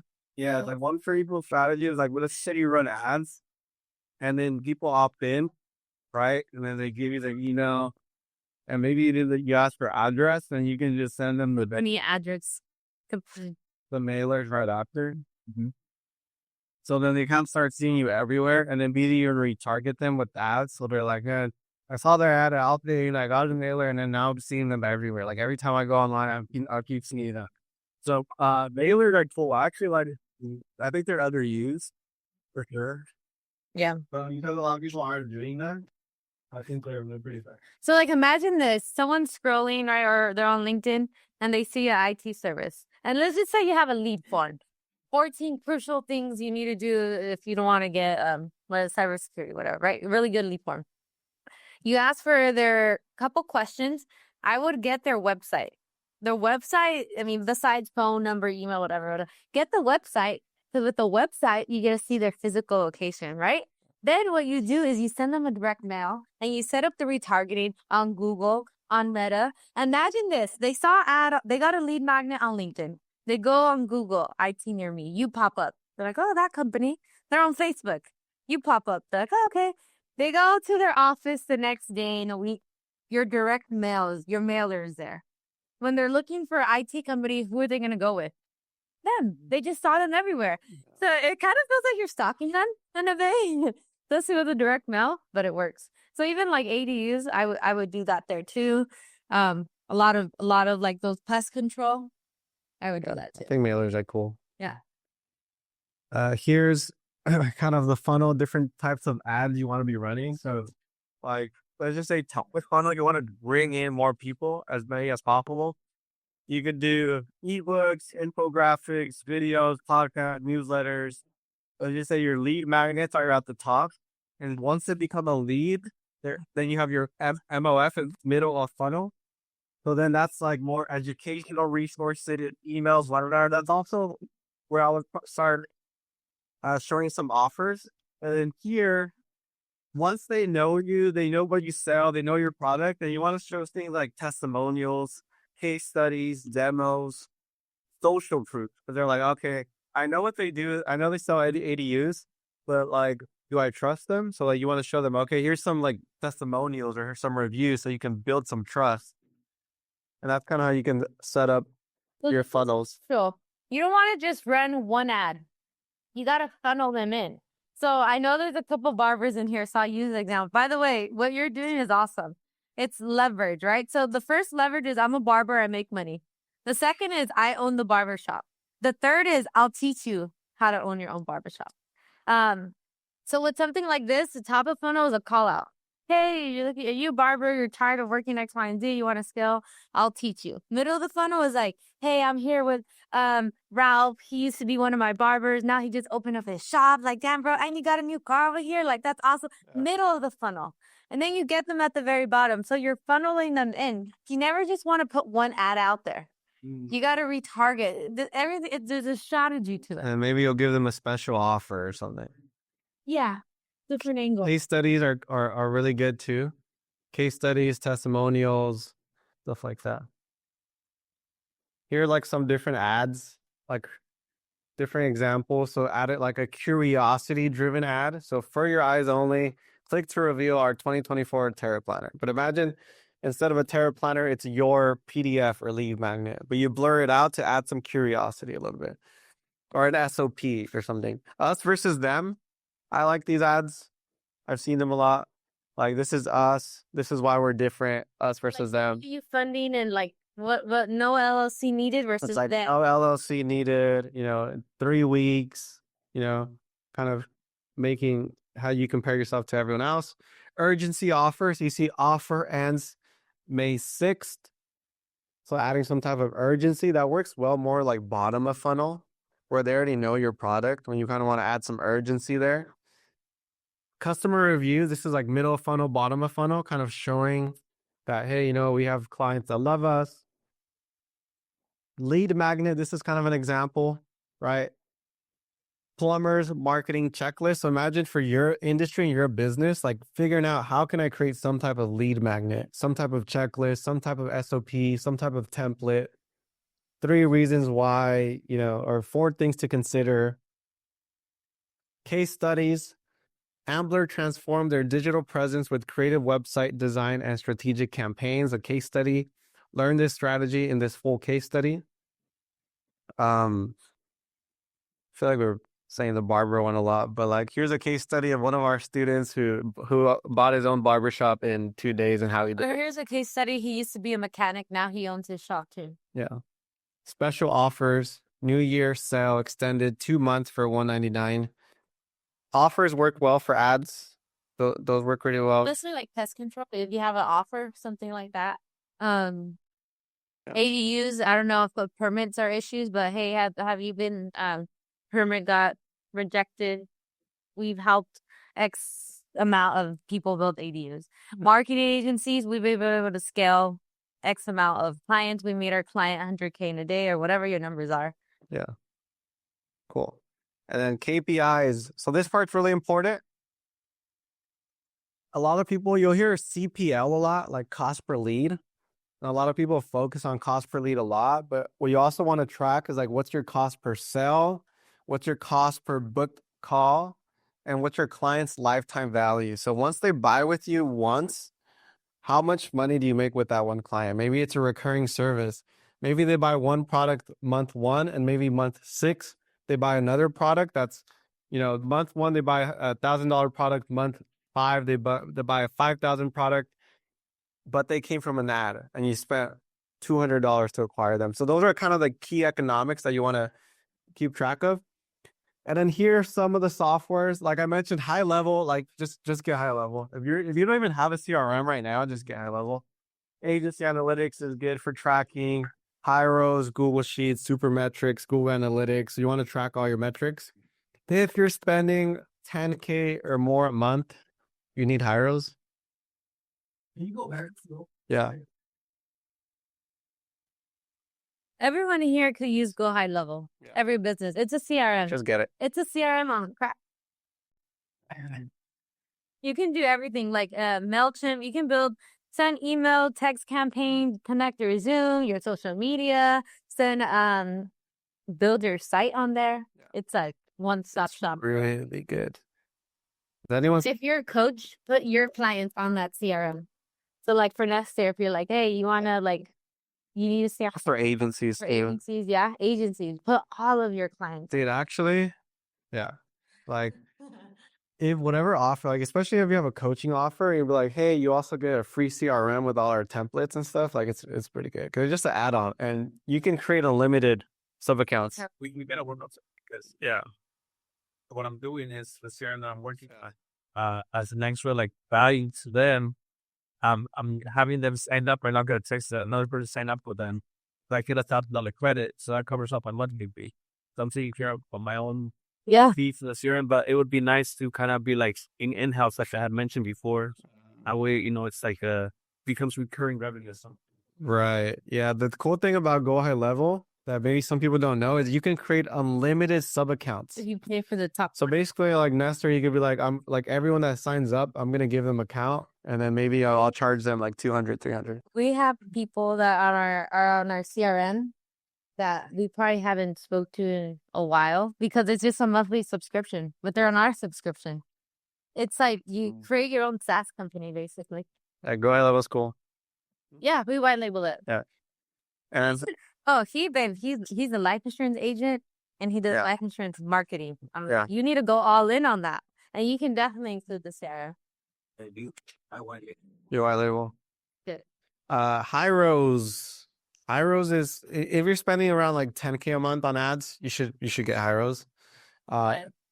It gives you more advanced like tracking attribution. It helps you really like track all the numbers, and it syncs really well with Go High Level, especially if you use Go High Level for payment as your with the pay like sync with their payment provider. Like all your not only your lead data but your sales data is synced, where it sends out data back to Meta. Be like, hey, like this is all my sales data, this is all my leads, and then Meta starts learning the types of clients that are actually converting. And then here's some different tips on how to make your ads more profitable. Improve your sales process. That's like a given, right? We'll go into that. We'll kind of dive into that. If you get a bunch of leads, but your sales process isn't good, then it's your ads aren't going to be profitable. Increase speed to lead. Call leads within 5 minutes, within 1 minute, if possible. Like call them. We'll dive into this, but calling them fast is gonna just literally double your business. Increase CVR, your conversion rate, increase lifetime value. So for all your clients that you get, how can I, create your value ladder where you can sell them more stuff? Increase your average order value. Have a good ascension, which is like that value ladder we're talking about. Improve your online presence. So like if someone sees your ad online, but then they click on your Instagram and you have like one photo, you don't even have a profile photo, like, no one's that's not gonna convert, even if you have really good ads. Because a lot of the time they'll see your ad and they'll Google you, they'll click on your Instagram, they'll click on your Facebook, they might look you up on YouTube. See what they do for me, but we're running ads, and when you run ads, people can click on the account that you're running ads from, and it's a professional business, right? It's not coaching or nothing. It's a very professional business, and you click on the page running the ad, and this guy is posting like selfies, political stuff, his dinner. I'm like, no, like this is a business page, so it's like him cooking his steak. I'm like, what? That's not even related to your business. it's like selfies with like a forehead. Yeah, personal branding. Huge. Even like if you click on like someone's IG profile, there's different things you could do. Like one, your profile photo. Like if you're a person, like it should be facing forward, right? If you're a business, you should have a logo. The other things is like for a personal brand, the first sentence on your bio, I would put what you do and who you do it for. So like I help people build ADUs, in Orange County. Like that should be like the first sentence where someone can click on your profile and they know immediately what you do.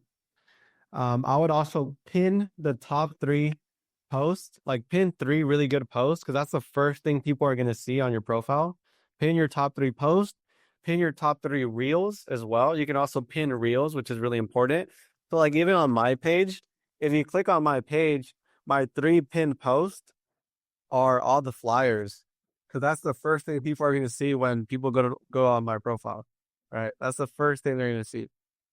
The other thing is if you don't have a website or a link in your profile, add like your business. Add something. Ideally, only one. Like you don't want to add like 10. You know what's the worst? When people do like link trees and they got like 10. I'm not a fan of link trees because you'll click on it and they have 10 different things. I'm like, dude, I'm overwhelmed. Like I'm not. clear. I hate when people They get like one thing.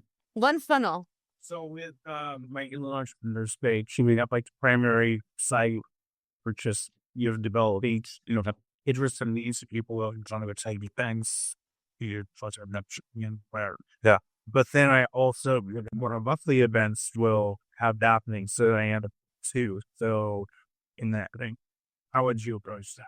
So you have one that's like general, right? It's general, and then I have specifically or that right thing for the events.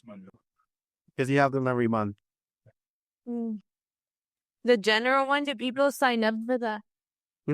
Once the event's done, You remove it. For that one, I mean, I would keep it like even for ours, our main link. Just for right now, I made it like our event, just because that's like the most important thing. Like having two is fine. I basically have our event is like the number one because like that's the first thing I want them to click. yes. And then what I have is just our business one after that. Okay. And then after that, I have YouTube. I'm pushing YouTube a lot this year for my own, for people to kind of get nurtured more. But like two should be fine.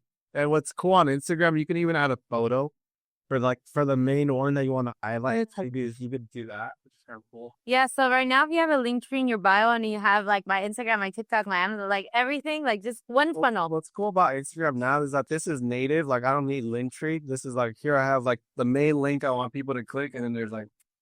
And ideally you should capture them. So either if it's an event, a lead form, which we've talked about, a free something. The ideal thing is like you have one link and it's like a lead back there, like Yeah. something they're gonna get for free. Like for ADUs, I would make it like one link, and it's like a guide on like ADU. Like how much maybe like, That's the place you're kind of taking them to, because then now you have their email. and they're interested in what you do. Even for real estate, I'd be like we mentioned, like these 5 things you need to do before you buy a house. Lead magnet. Another tip for like your personal brand side is on your page, add like a results highlight. Like if you click on this, it's like results of the company. So when they go on the page, they can see all your like past client testimonials, results. That's a good one. Stories, really important. Yeah. And then try to stick to like some similar colors. Yeah. With us, like we usually wear light colors, and like a couple weeks ago, Ralph's like, I'm just gonna like donate all my dark colors. It's not on brand. And I'll do my hair yesterday, and she like dirtied my coat with bleach. So you have to bring like dark colors here. I'm like, I don't own anything black. Like my brand, like we take it serious. Like our colors are all light. Because when we shoot content now, it's like, I don't have to be like, oh, what am I wearing? It's like, everything's always on brand. We'll go shopping. I'm like, is that on brand? Is that on brand? Like Our car, it's all cream, white, light. this is Neil's page. You can see it's all orange. So ideally, you want to like. You want people to associate you with a color or a brand, with something. Well, like ours are like light, like the Old, like gold. luxury. Yeah. Yeah, so it's like plumbers always do like red and blue, stuff like that. But to talk about branding, actually, everyone here, if you own a business, should be on YouTube. YouTube is huge. And I know it's not super high. You might not get a lot of, views, but long term, Yeah. man, the people on YouTube, like if I was branded, I'd be pushing out content. Hey, ADUs, what's the first step? Check out my client. You want to open a barbershop? 5 things you must know. Those are all lead You magnets. post a lot on YouTube. I've seen your. That's good.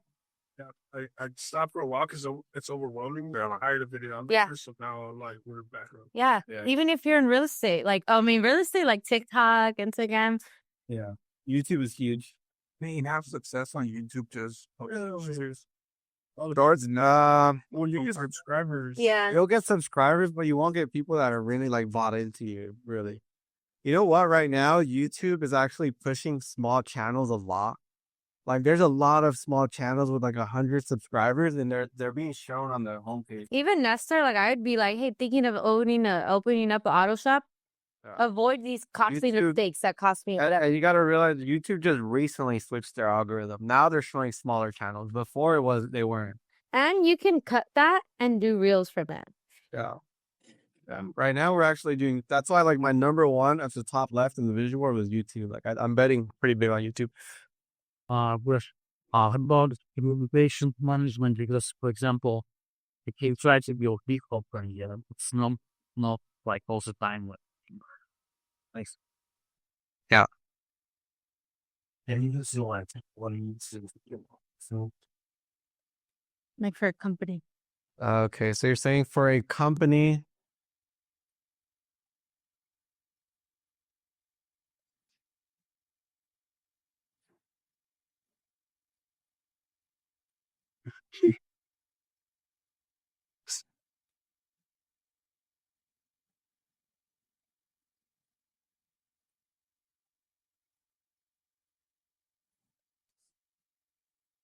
Okay, so you're saying if a big company with like 200 employees, like should they it's like the box. I mean, do you need to be in place or yeah, Does he need to be the face, basically, of your company? yeah, on YouTube? or you can Or could you hire an employee? Yeah, that's a good question. So I've seen I've seen a business. What they do is he's the brand, like he's the face of it. But what he started to realize, he's like, I don't want to just be the face. So he actually has some of his employees film some content too. So now it's not just him. As his employees build their brand, they also start learning more about the business. But they're like, now I have 10 of me because they're all my employees. They're gonna get bigger because they're building their brand and posting content, and they're gonna learn about our business. I've seen that strategy. And as you grow, like you're as you grow and you get bigger, you're probably not always gonna be the one in front of the camera. But even on the branding side of things, like Mark Zuckerberg, even recently, he started posting a lot more on social media because he knows how important like brand is. So like as his brand gets bigger, his business gets bigger. Like I think it's always good, like even if for you, if you wanted to like start posting content, building your own brand, but then eventually having your employees film content, but putting it under your business YouTube, like I think that could. And let's just say you're shy, which you shouldn't be, because I have a whole lecture on being shy. But let's just say you're like, you know what? I don't want to talk in front of the camera. A good way to start is, because I know people are not as comfortable, is storytelling. So we actually have a friend, Justin Ho. He has like 3 million followers across platforms. He helps people go viral. A lot of his content that he does is storytelling stuff. I don't know if you've seen content where it's like B-roll, like someone's like working, or let's just say you have a barber, you're cleaning their hair, you do whatever, you're fixing the car, and then you put story time. Like I started as a barber working 12 hours a day, and then it's like another clip of you doing something else. So you don't even have to talk. It's just clips of you like cut up doing stuff. Those crush organic content. Yeah, one thing I started to do is I started vlogging, and I'm not. She's more outdoors than me. You know, I'm more like introvert, but I started vlogging, and then you get comfortable over time. But I bought it's called the Osmo Pocket 3, dude. It's like the best thing. Like it's like a small little camera, and like it's like really good. It's that one right there. Yeah, dude, I love that little thing. Like you can vlog, you can film content. Like it's really good. And I have like 10 vlogs, and we're like not even done with January. So like I'm starting to post more content. Yeah. Yeah, something that I recommended to several of my coaching clients that don't feel comfortable on camera, and are shy, and you just said, I don't know, it's not comfortable, is I recommend they do the 30-day uncut reel challenge. And what that is, that for 30 days straight, you pull out your phone and you just talk at it, where I'm talking to you right now, but you don't go back and edit, you don't change anything. It's just whatever's on your mind. You don't create script, you just have a conversation, and like that for 30 days straight, and it'll kill whatever fear you had of being, for example. Oh, that's a ton. Like even before, like I'll start weird doing it in public. Like I'll look around to make sure no one was like around you. But then now you're kind of just getting used to it, bro. Okay. The other day, actually, this happened a couple weeks ago. We were walking into church, and this was the day we closed Neil Patel as a client. So it was really exciting. And I'm like, hey, like, post a video. And he's like, and I'm like, just film the video. He's like, all right, hey, guys. He's like, and I looked at him. I'm like, get over yourself. Like, no one's looking at you. Like, it's all in your head. And I don't know if I'm biased because I've never been afraid of talking to the camera, but I'm like, no one's looking at you. Yeah. Everyone's passing a longer day. And what's the worst? All that guy's recording himself. How weird. But okay, it's a digital world we live in. Nobody cares. And even with the being shy thing, I'll just touch on it. I always like to say being shy is expensive. It's going to cost you opportunities. And it's all in your head. Like, if you're like, oh, I'm shy to like introduce myself to that person, or I'm shy to like ask, it's in your head. Like you're holding yourself back from making more money because you're shy. So one thing I always have to say is being shy is expensive because you live on so much money, so much opportunities, and it's an internal thing. I literally, all I do is in your head. No one cares. Let's just say someone walks over to me like, why? And I didn't do like, well, why are you recording? That's weird. They will never see that. Then you just keep on your day. And with that said, our is facts. It's facts. That's doesn't touch your put their eating. Yeah, who cares? Good. But in person, no one's ever gonna be like, why are you recording? You will know, be like, okay, dinosaur, I'll get with the tides. Dinosaur. Whatever. How did you get to a point where you're making money? You don't care. And if it's making you money, You know what? Even to that point, our friend Justin, he has like 3 million followers. He interviewed like Sabri Subi, Barbara from Shark Tank. And I was like, dude, how'd you like get those like connections? He's like, I just DM'd them. I was like, really? just ads. Yeah, you just asked. So you just DM'd them. Like, you can't be shy. Like you have to go for it. He even asked me. He's like, hey, can you connect with Neil Patel? And he was. This was before we started working with Neil. We started working on this. And he's like, I was like, man, this guy's not shy to ask. He's just gonna go for it. And then I connected with him, and now they're gonna do a video. You miss all the shots you don't take. So remember, if you leave, remember this quote: "Being shy is expensive. It's costing you opportunities." Yeah. And another thing is building in public, like videos like that are really good. Like whatever business you're doing, like, hey, I'm like, this is me building a $1 million automotive shop. And you go through it, you talk about your struggles, the things you're learning, people buy into you and they kind of like, I don't know, they make it seem like they build a relationship with you because you talk about things openly. And on that topic of like being shy and stuff like that, like this is, the first event we host. But my sisters are here, and you know what we started doing at family events? Give speeches. For someone's birthday, I'll be like, okay, we want, and my whole family's all shy. They're like, oh no, not me, not me. And I'd be like, I want to give a speech, my sister, happy birthday. So you get out of that shell, and like, you don't have to be an extrovert. Like Ralph is actually an introvert, but you can put on a persona. If you're going to work or you're filming vlogs, like, do you think Mr. Beast is like, hey, guys, like, no, it's a persona. So like if you're like, oh, you know what? I feel like that's not me. You tap into that, like tap into that inner self, and like your subconscious mind is so powerful. So if you're like, oh, this is weird, I'm shy, I don't have no content, what people think, it's in your head. You tap into persona. If you have to come up with a name, I'm gonna tap into like my fun now, or I was like tap into your Mr. Beast mode. No, not that. So you tap into a different mode. So if you feel like that's not me, you tap into something different. Yeah. Yeah, and get the Osmo Pocket 3. I think it's pretty cool. Yeah. CapCut is good. CapCut's probably the best. Like it has all the templates on there. You can put your captions pretty easily. There's captions. Video Leap. Captions is really good too. Another tip too is there's a thing called Opus Clip. You can put your YouTube video and it's gonna chop it up for you. So that's what we use. It works really well. Submagic is good. Yeah. Opus Clip, Submagic, CapCut. Everyone here, I know people ads should be putting out content. Yeah. I know you work in healthcare, put out content. Because you never, like, that's helping you build your brand. Everyone needs a brand, and no one can take that from you. Earlier when they were asking about Dusty videos, the thing I did that I got from Gary Vee was just, I've been posting organic content for the past 3 years. And now what I do is I just post videos, and when they kills it on organic, bro, I just put them under the magnet. I just launched the video right now. I'll use organic. Nice. Not getting these If you have a post that does well organically, it's gonna do well on ads. Yeah. That's a good indicator. What do you consider well? Like 10K plus views, tons of like maybe Shares. lots of shares, lots of saved. So looking at shares, saves, and views, like that's good. Like, but yeah. Hold on. Yeah.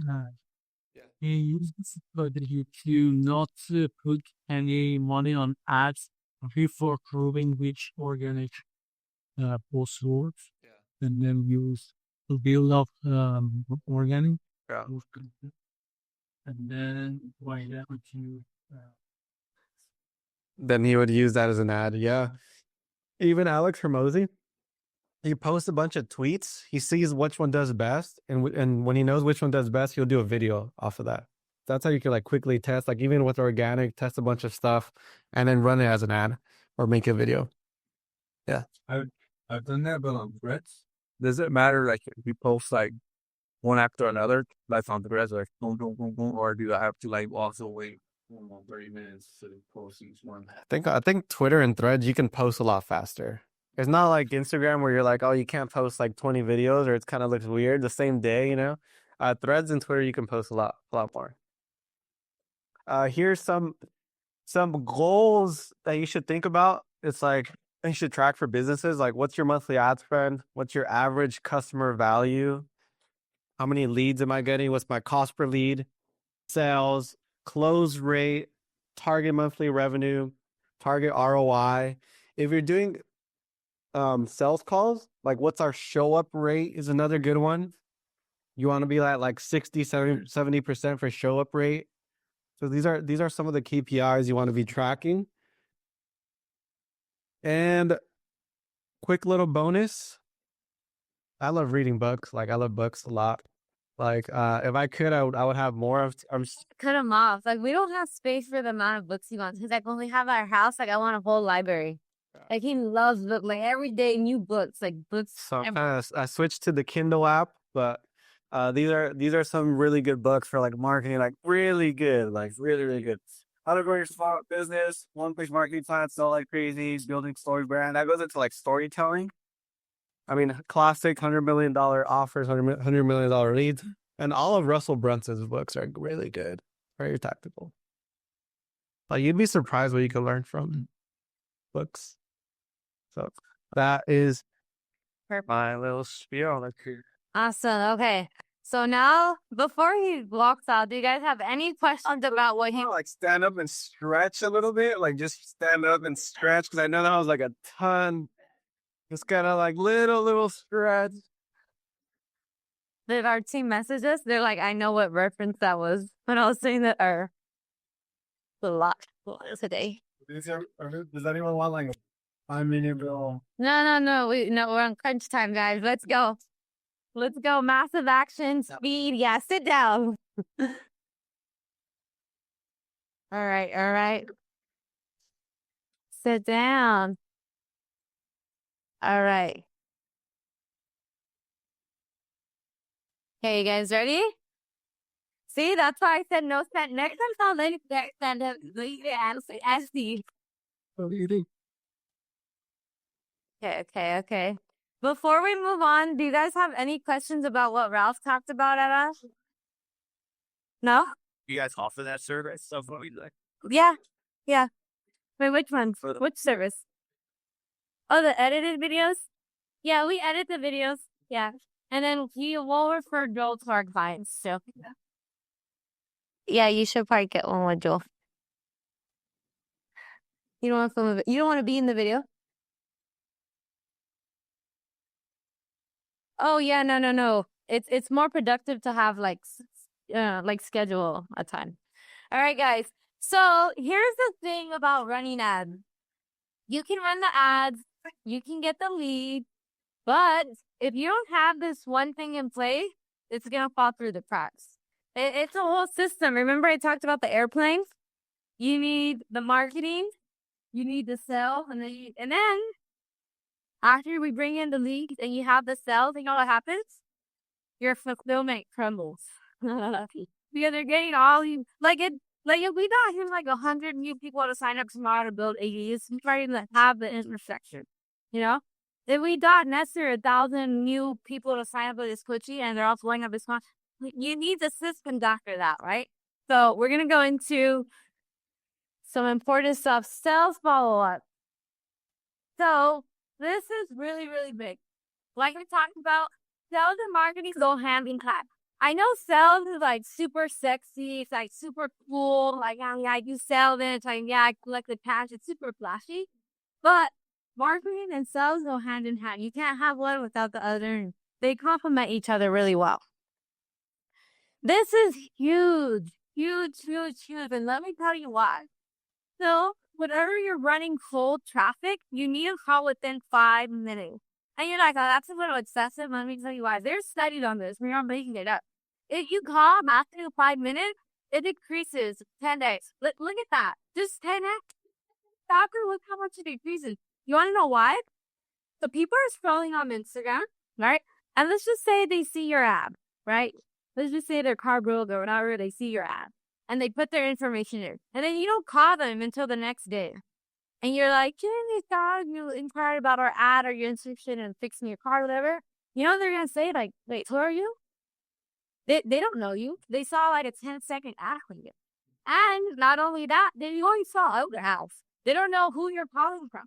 But if you call within 5 minutes, they're like, oh, yeah. Like, I remember we used to call people that would, come in as lead, and they're like, wow, that was quick. Yeah, I just should cat. So the 5 minutes is huge. Like, you might think, like, that's a little excessive. It's huge. Like, when Rock and I used to call our own leads, no matter where we were, we set it up so you get text messages, but if you're out at dinner, you're dry, can you get a lead? Just call them on the spot. The 5 minutes is huge, huge, huge. Because people are seeing other ads. Like, you're not the only one they saw. So they might even know, like, which company you're calling from. Yeah. So, yeah, I definitely agree with this. I have noticed some ads coming in. It's had, like, I've worried come as late as, like, midnight. East Coast people. Yeah, maybe. And so, of course, the earlier the better. Bob, what would you say is a good, like, what's too early, what's too late? I mean, to call them? Yeah. Let's say they're like West Coast, they're scrolling you, but one of the midnight. They might. What's too early to call? Like, is it maybe 6, 7? Well, I mean, if they put their info in there, True. Like, I remember one time, I think Roth called me, like, it was a 10. So, like, just click on that. If it's like a lead in the pipeline that is from yesterday, I mean, I wouldn't be calling them late, but if they just put their contact info, they're interested. We're going to talk about some AI stuff that can help, because obviously, I know you do sell, you're not up at party in a midnight, right? You can't be there 5 minutes away all the time.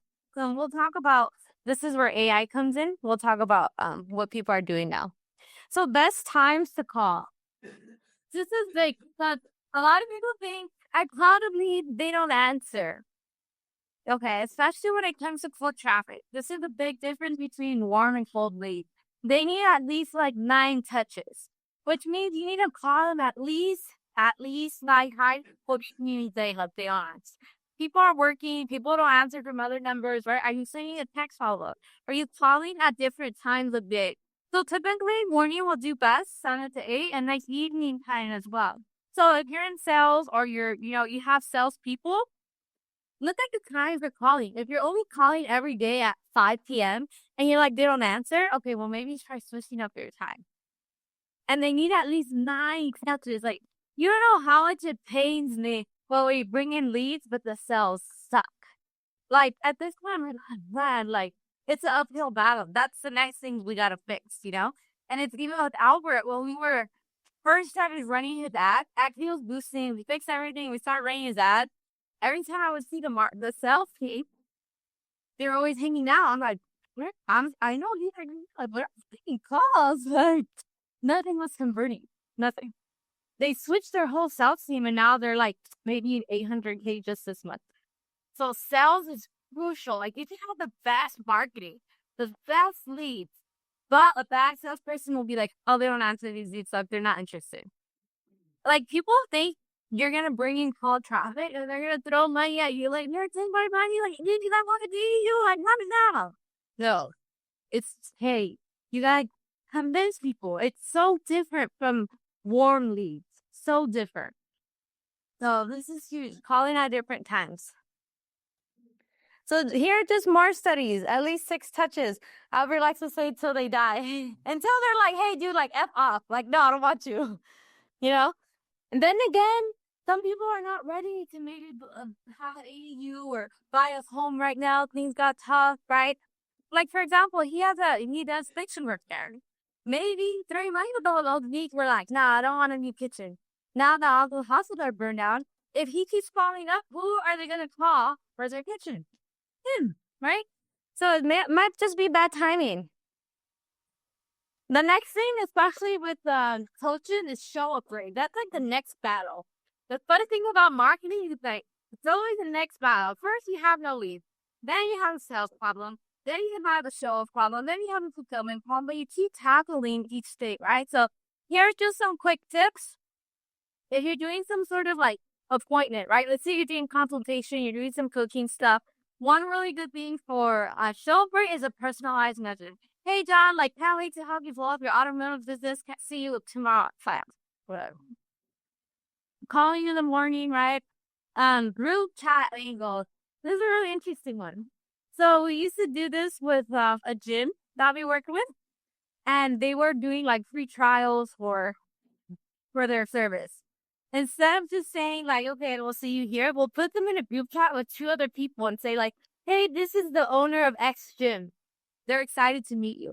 Because then that day, if that person's thinking of flaking him, oh man, like so bad, they're expecting me. So these are like little things that you can do. Free gift for attending. Instead of calling it a sales call, say I'll give you a free audit on the top. Little things.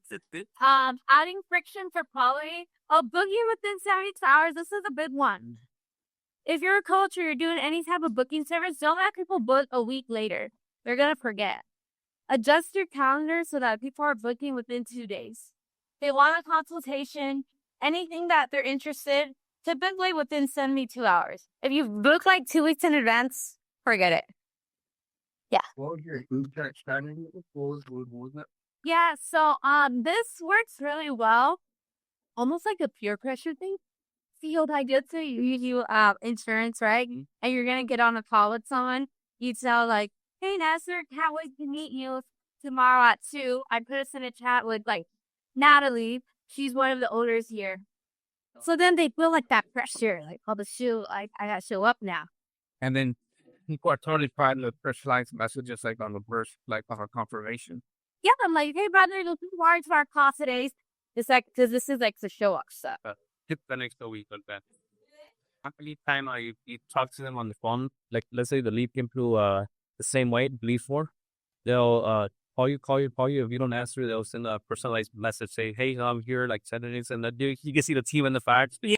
Yeah, right. So personalized message, even if I was in real estate and I was like doing like home consultations, like, so you know these houses we have scheduled for today, whatever, like we gotta get them excited, you know? Whether if it's like, and make sure you're followed up, like follow.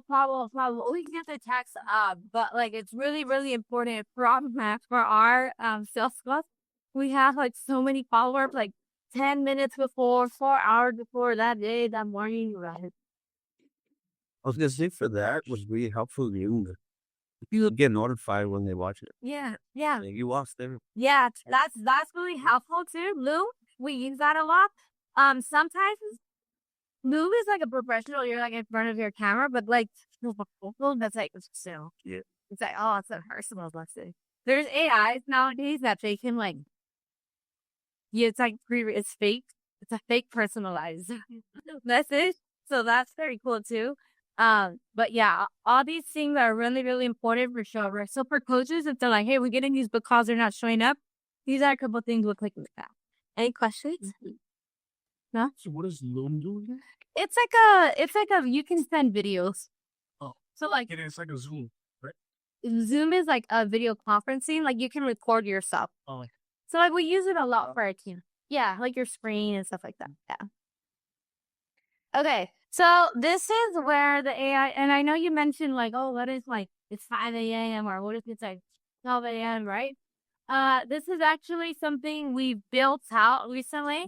So if you're some of our clients and you're interested in this, let us know. AI booking box. So imagine having an employee for you that works 24/7, never complains, is free, good spirit, and works around the clock. Yeah, that's what this AI bot is. So as you can see, this is actually for my sister. She's a loan officer. She's in real estate. This lead came in on New Year's Eve. You think she's like on her phone wanting to call people on New Year's Eve? No, right? Imagine you're on vacation. And they're like, and so this is all the boss. This is not her. How soon are you looking to book? Yes, as soon as possible. Great. please let me know what cities you're most interested in. So they're like, man, she's like available literally all the time. Like if I was a notary, like, I mean, for a notary, stuff like that where they need like people all the time, like think about how good that looks. Because maybe that person messaged other people, but they probably don't have an AI bot. It's New Year's Eve. They're not calling up their leads. So this is a way you implement AI. So then as you can see, here are some openings. They know her calendar because it's off sync. And the person was like 130 words. Okay, perfect. The AI book the appointment replies within seconds. We can also add a delay, like a minute or two, to make it seem more natural. But it books the appointment for her. Isn't that really cool? Yeah. So you can implement this in whatever business you have. What's the client's name? Yeah, Patty. Oh, this light? Yeah. Giovanni Lopez Gonzalez. Giovanna. I'm like, Patty. So that's the cool part. It's like whatever you guys do, whatever you do, even for like nesting, like I would have this on your site and everywhere because people are like, my tire broke, or your what thing, but like, how soon can I go? And then your appointment bot is like, hey, come in, we're available, we're open Monday through Sunday here, like store. Kind of going back to his question, when you have people like filling out the form like at 1 a.m, Yeah. and let's say for my shop, obviously no one's gonna call them, and as soon as we open, we call them. There's sometimes obviously there was time wasted. Yeah. This is good because Yeah. that could also set appointments, right? Yeah, it sets appointments so you can sync it with your calendar. And if you don't want us to message people like late, you can also like program it. Over just thinking about their customer, you respect them like, oh, how who's behind it because the business hours are 8 to 5. I mean, you could be transparent and say, hi, you can give it a full name. Like, I'm a Rancho. Yeah. When it comes to AI, I like being like upfront about it than trying to hide it. It looks worse when you're trying to hide it. Be like, my Rancho Boogie Bot. I work 24/7. Let me help you out. Like, sorry that you're tired, Pop. We can schedule you tomorrow morning first thing so that they're good. Okay. You want to the bot if you really want to. Oh. This can work for any business. Especially like any website you guys have, you guys should be putting them on there. Sorry, integrated into GHL. This is So it's integrated in GHL, but it has to be trained in a way that's going to respond to your niche industry. That's all a question. That'd be for medical rather than giving misinformation. Yeah. And that's where like a lot of the kind of testing and training and you have to feed it the data about the business comes into play. And it really comes down to testing it. So like if someone asks the bot a question, it has to have that information to be able to respond back. I think back it. I remember when we were testing with I was like, Ian does that the bot like it's crazy. But I want to know what it's gonna say at time. So it's kind of fun. You're like testing it up. So this can work for any business. Everyone needs this, whether you're a coach, consultant, you have a local spa, anything. So yeah, it booked that appointment, which is pretty cool. It doesn't take vacations. Replies are natural. This one we were trying to hide that it was a bot. AI voice agents. This is pretty cool too. So a lot of times, a big mistake is not putting your number on your website. It's like so crazy how many people, but I get it. You don't have calls all the time. Like this is where AI voice agent comes in. You want to actually do a live demonstration Of ours. So we're actually in the middle of building this out. So this is kind of like a fun thing of like, especially for like your site. You guys should all be having a AI voice agent. So we're gonna do a live test. We're still in the middle of building out ours, but I think it'll be fun for you guys to see what I'm talking about.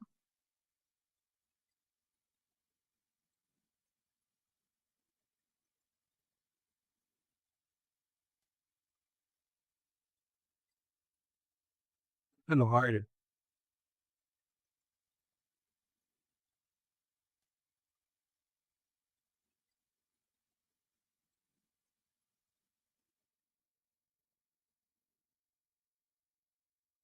Hi, I'm interested in SEO services.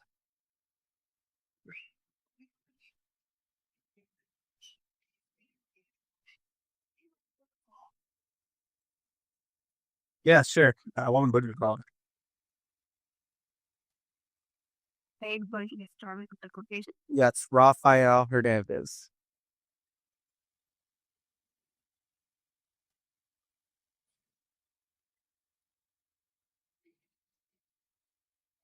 It's the Easter egg code, right?